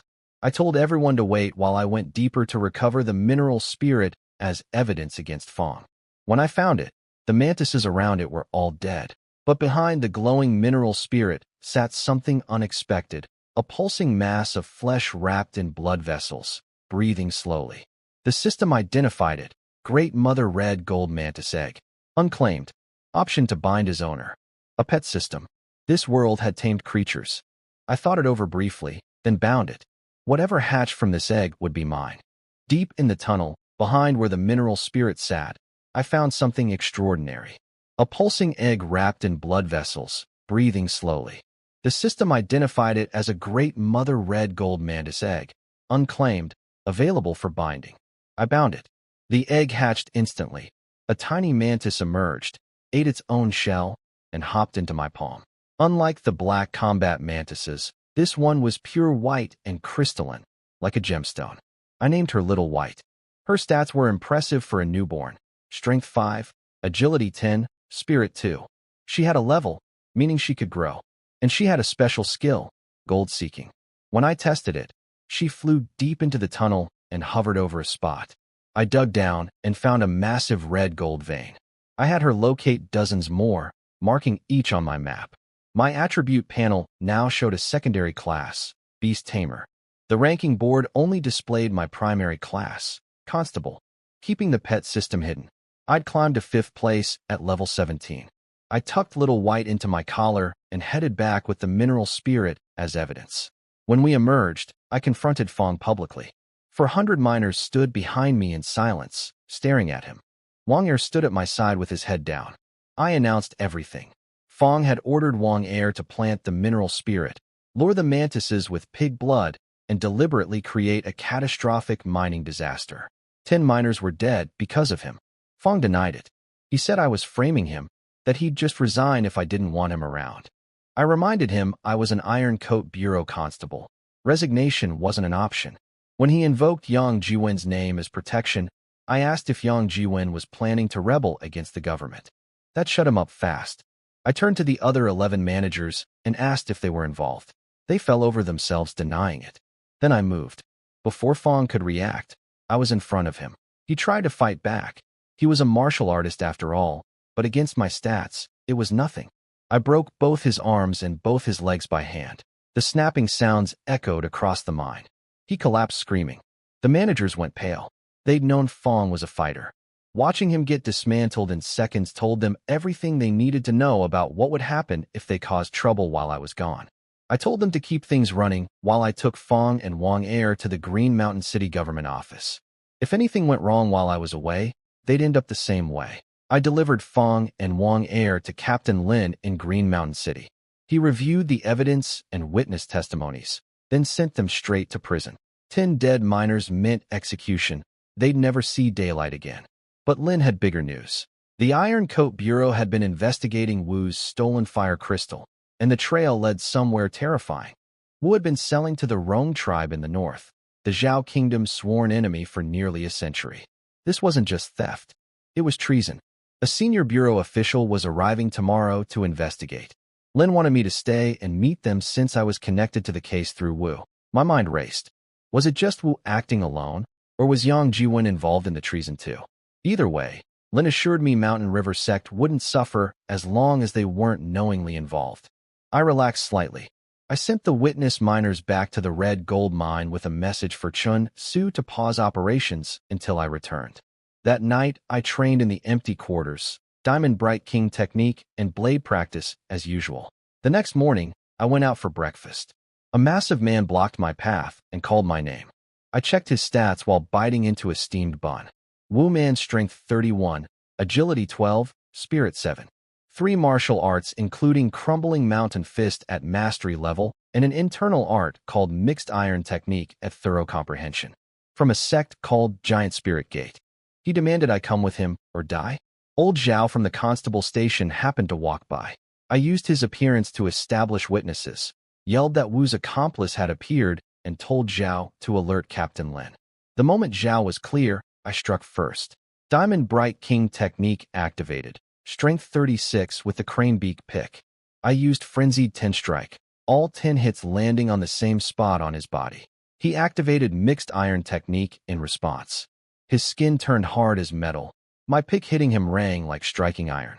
But 10 concentrated blows still punched a deep hole through his defense.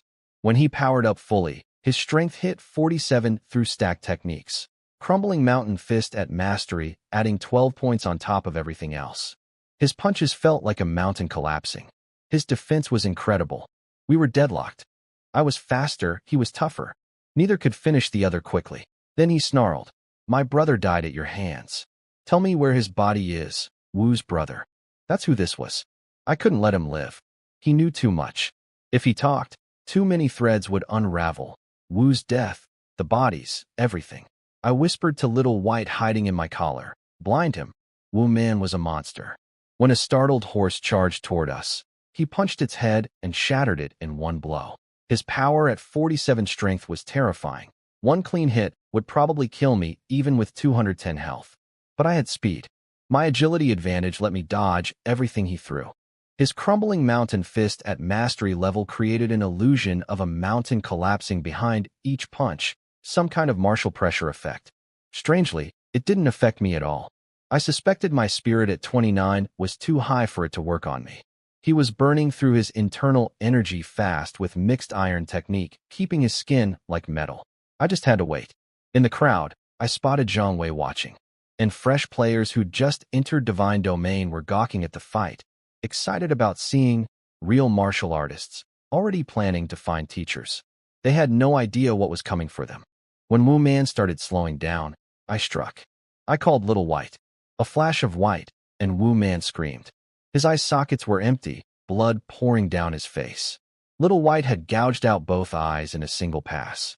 While he flailed blindly, I closed in with the cranebeak pick. 3 rounds of frenzied 10-strike, all aimed at his hollow eye sockets. He collapsed. Brain matter oozed out. The kill sent a massive wave of experience into me, equivalent to 2 or 3 days of mining. I leveled up to 18. Spirit hit 30, breaking the single attribute threshold. Captain Lin arrived moments later with the full constable force. When he saw the body, and I explained the man had identified himself as Wu's brother from Giant Spirit Gate, Lin's eyes lit up. Giant Spirit Gate was a martial sect of the Rong tribe, the Zhao Kingdom's enemy. This meant Wu wasn't a traitor who sold to foreigners. Wu himself was a foreign spy all along. Catching an enemy spy on Lin's turf was an enormous achievement. He told me the senior Iron Coat Bureau official arriving today would likely commend us both. Lin might get promoted to a bureau headquarters position, and if that happened, he'd recommend me to take over as head constable of Green Mountain City, provided I could reach 9th rank Iron Coat status first. Then the senior official arrived. A middle-aged man with graying temples wearing a gray uniform woven with iron thread patterns. I checked his stats. Sure XIN, strength 43, agility 28, spirit 13. He practiced tiger-catching blade technique at mastery level and iron coat heart technique at thorough comprehension. This was the real deal, an Iron Coat Bureau official with power that dwarfed anyone I'd met outside the first-rate sections. Bureau official Sure Xin arrived and immediately put pressure on Captain Lin, threatening to send him to the execution ground alongside Wu for failing to detect a traitor in his jurisdiction. Lin quickly played our card. Wu wasn't a traitor, he was a foreign spy all along, and we'd killed his brother to prove it. Sure Xin examined Wu Man's body carefully. He noted that Wu Man was a registered 9th rank martial artist with real combat ability. When he turned to me and asked how I'd killed someone whose iron technique made him nearly impervious to blades, I kept my answer simple. I'd found an opening and drove my pick through his eyes. No mention of Little White, no mention of Diamond Bright King technique. He asked me to demonstrate thief-catching blade technique. I performed it without activating any internal arts, just the saber's 3 strength bonus and the technique's 3 agility bonus. Even restrained, the display impressed him. He was surprised I'd reached initial understanding in only 10 days. Then he said something that changed my trajectory. With my skill level and the achievement of killing Wu Man, I qualified for 9th rank Iron Coat Constable. But I saw an opportunity. The kill credit for a registered 9th rank martial artist would trigger an investigation if attributed to a new recruit. So I bowed and said Wu Man had clearly died at official Sure Xion's hands. I wouldn't dare claim such credit. He went silent for several seconds. Then he smiled. He needed that credit too. It could help him reach 7th rank. We understood each other perfectly. In exchange, he fast-tracked my promotion, skipping the normal examination process entirely. He handed me a 9th rank Iron Coat uniform, actual iron-threaded fabric that could deflect ordinary weapons, and a superior official saber. The system confirmed, Constable class upgraded. Insight skill now usable twice daily instead of once. I knelt and swore my loyalty. Sure Xion laughed approvingly.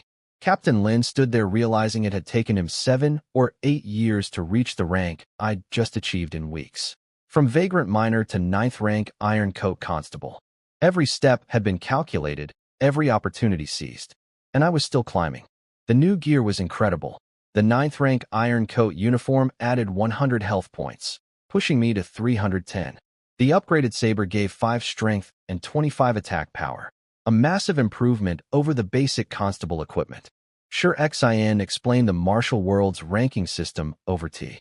All countries classified martial artists from 9th rank to 1st rank.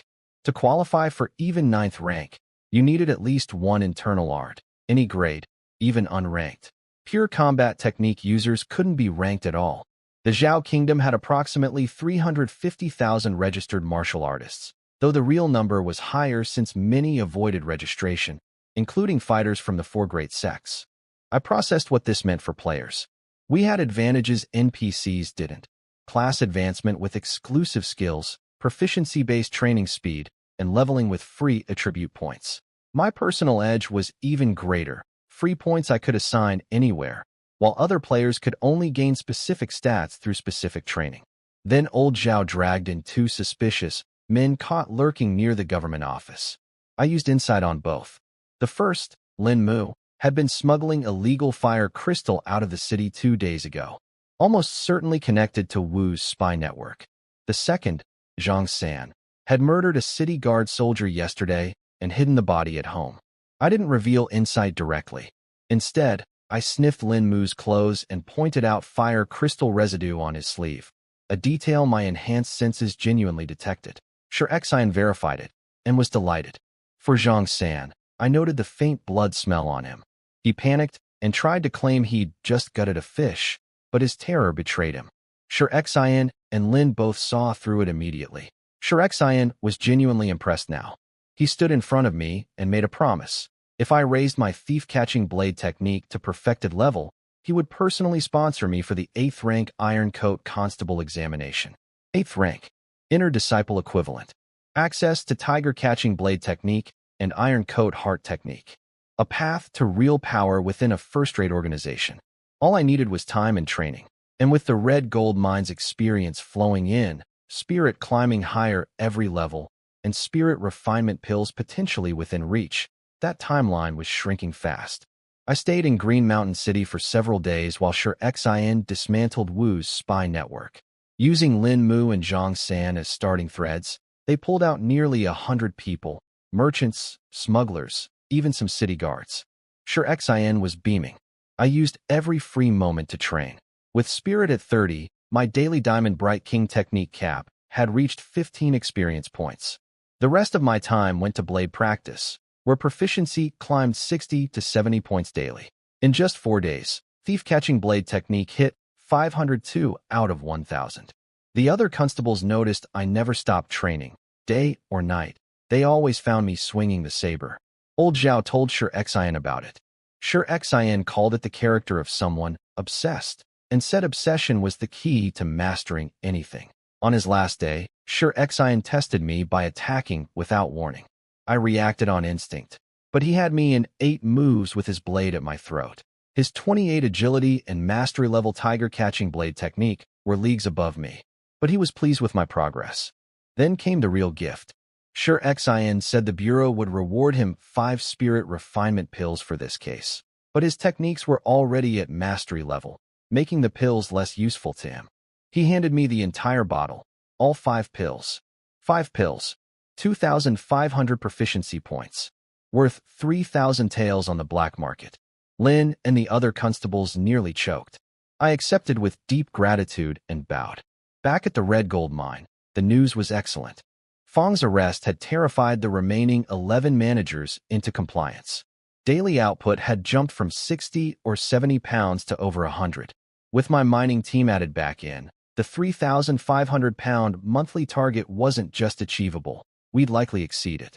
I immediately used 1 spirit refinement pill on thief-catching blade technique. Proficiency rocketed from 502 to 1,000. The breakthrough to thorough comprehension hit me like a flood of memories. A phantom swordsman in my mind practicing thousands of cuts that merged with my own experience. Agility bonus jumped to 6. Then I swallowed the remaining 4 pills. 2,000 more proficiency points, pushing me to 2,000 out of 10,000 toward perfected level. That was over a month of training compressed into minutes. With blade practice needing about 4 more months to reach perfected, Sure xin's benchmark for the 8th rank exam. I grabbed my cranebeak pick and headed for Tunnel 1. leveling was still the priority. Everything else followed from that. The next mining run drew over 1,000 miners, 10% of the entire workforce. I organized them into 5-person squads. Anyone who couldn't find 4 teammates stayed on the surface. That filter naturally weeded out troublemakers nobody wanted to work with. I sent Little White ahead into the deeper tunnels to feed on red gold and mark or deposits. Having her scout meant I'd always know where the best veins were, saving everyone time. The run went perfectly. No incidents, no sabotage, solid output from everyone. When we emerged, I confronted the remaining managers directly. I told them Fong was in prison. I was now a 9th-rank Iron Coat constable, and Wu had been confirmed as an enemy spy. Their patron Yang Jiwen was likely fighting for his own survival right now. They had a choice: cooperate or face consequences. They got the message. Daily output was already climbing past 100 pounds. With my mining team pushing hard and regular miners increasingly willing to enter the tunnels, the 3,500-pound target was well within reach. My personal finances had quietly crossed 1,000 taels. Wu's 800-plus mining income. I wanted better equipment, especially a superior saber, but the local blacksmiths could only make basic tools. A master weaponsmith named Iron Bull worked in Changha Prefecture, 400 miles away. Too far for now. I ordered the blacksmiths to produce more steel cranebeak picks instead, 30 more from existing materials, to equip the growing player workforce.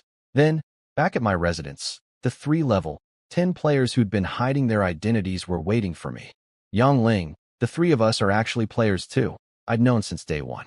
They were all level 10, stuck at the advancement barrier, and clearly experienced. I'd suspected they were professional gold farmers from their behavior. They'd finally decided to reveal themselves, probably hoping I could help them advance their classes. I was curious what they'd offer in exchange.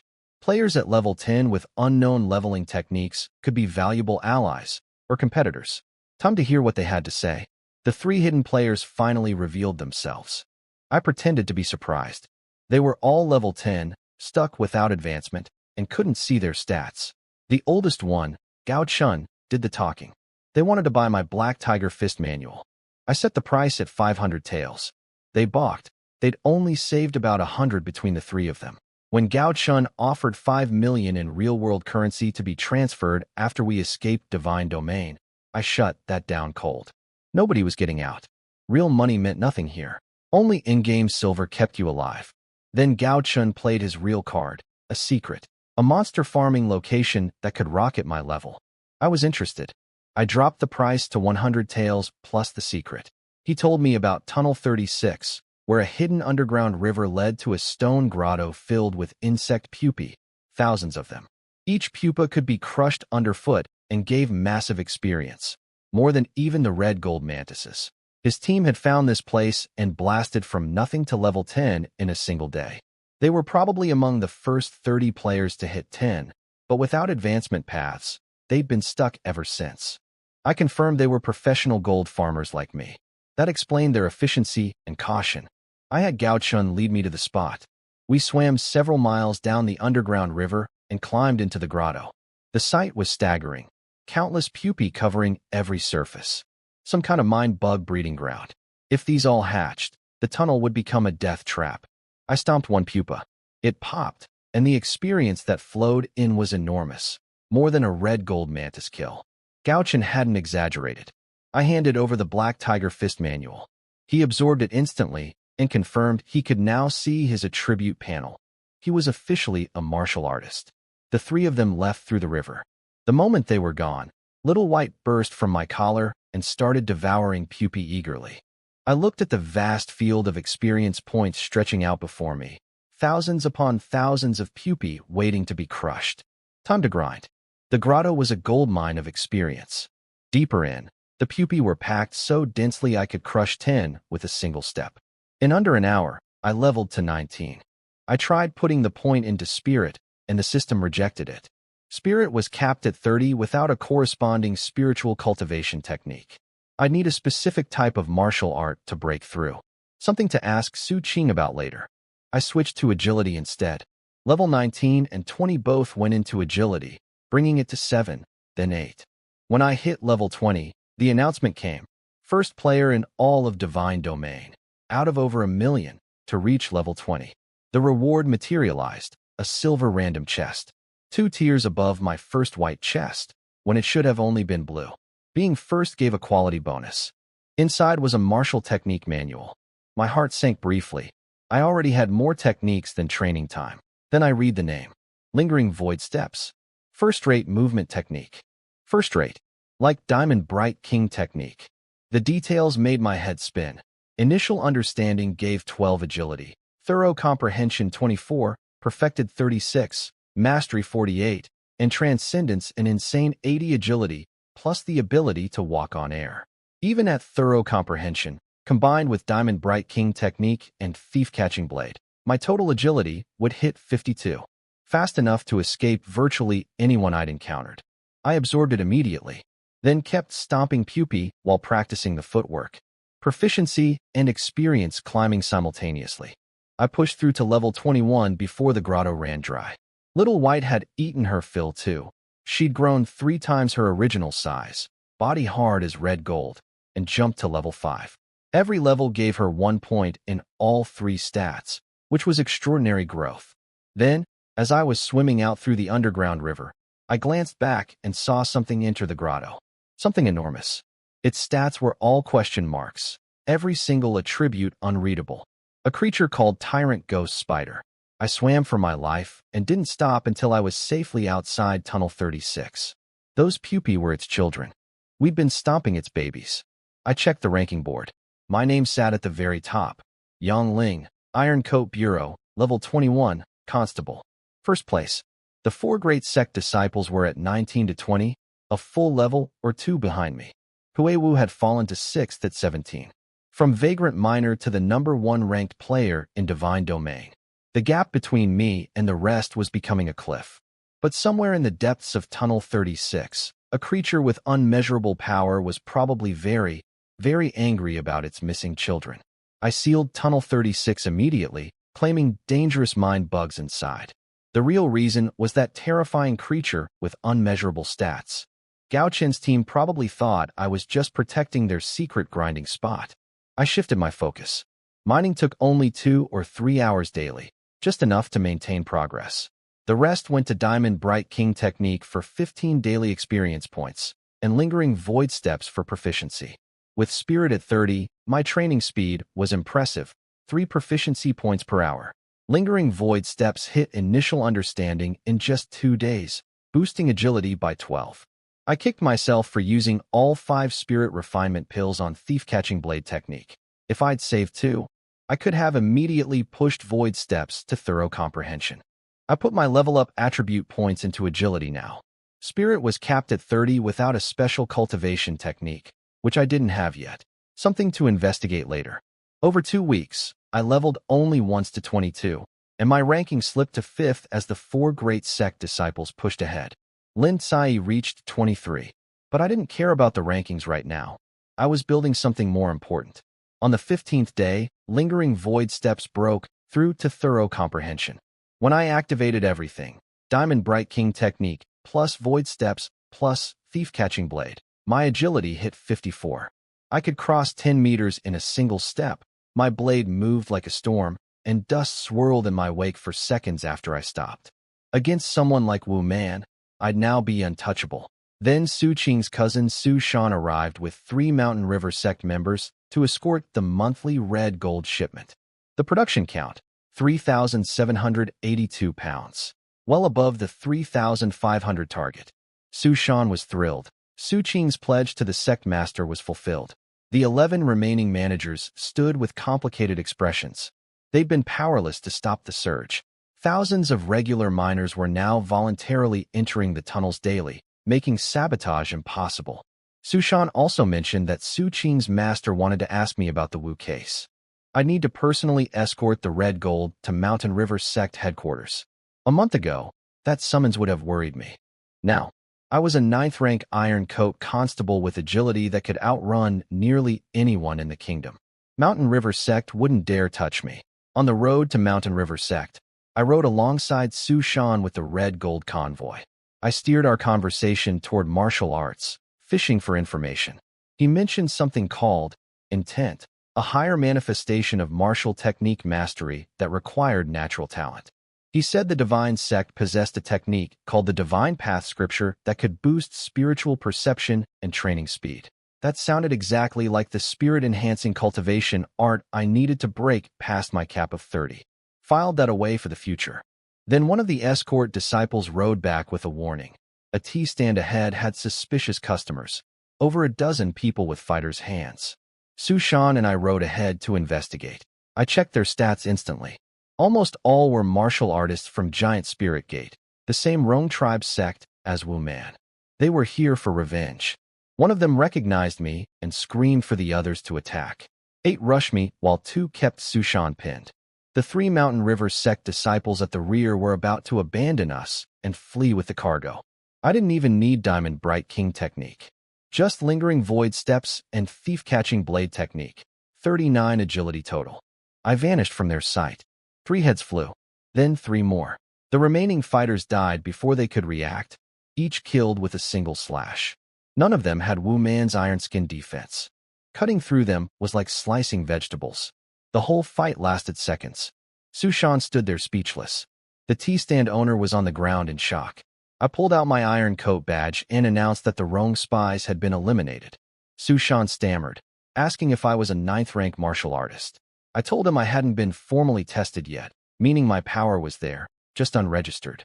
He immediately jumped to a conclusion. The Iron Coat Bureau must have planted me in Green Mountain City because they suspected more Rong agents in the area. I didn't confirm or deny it. Let people draw their own conclusions.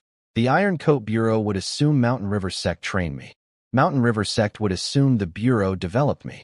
By the time either side figured out the truth, I'd be far beyond their ability to question. We sent a messenger to Captain Lin for body cleanup and continued toward Mountain River Sect with the convoy intact and my reputation elevated yet again.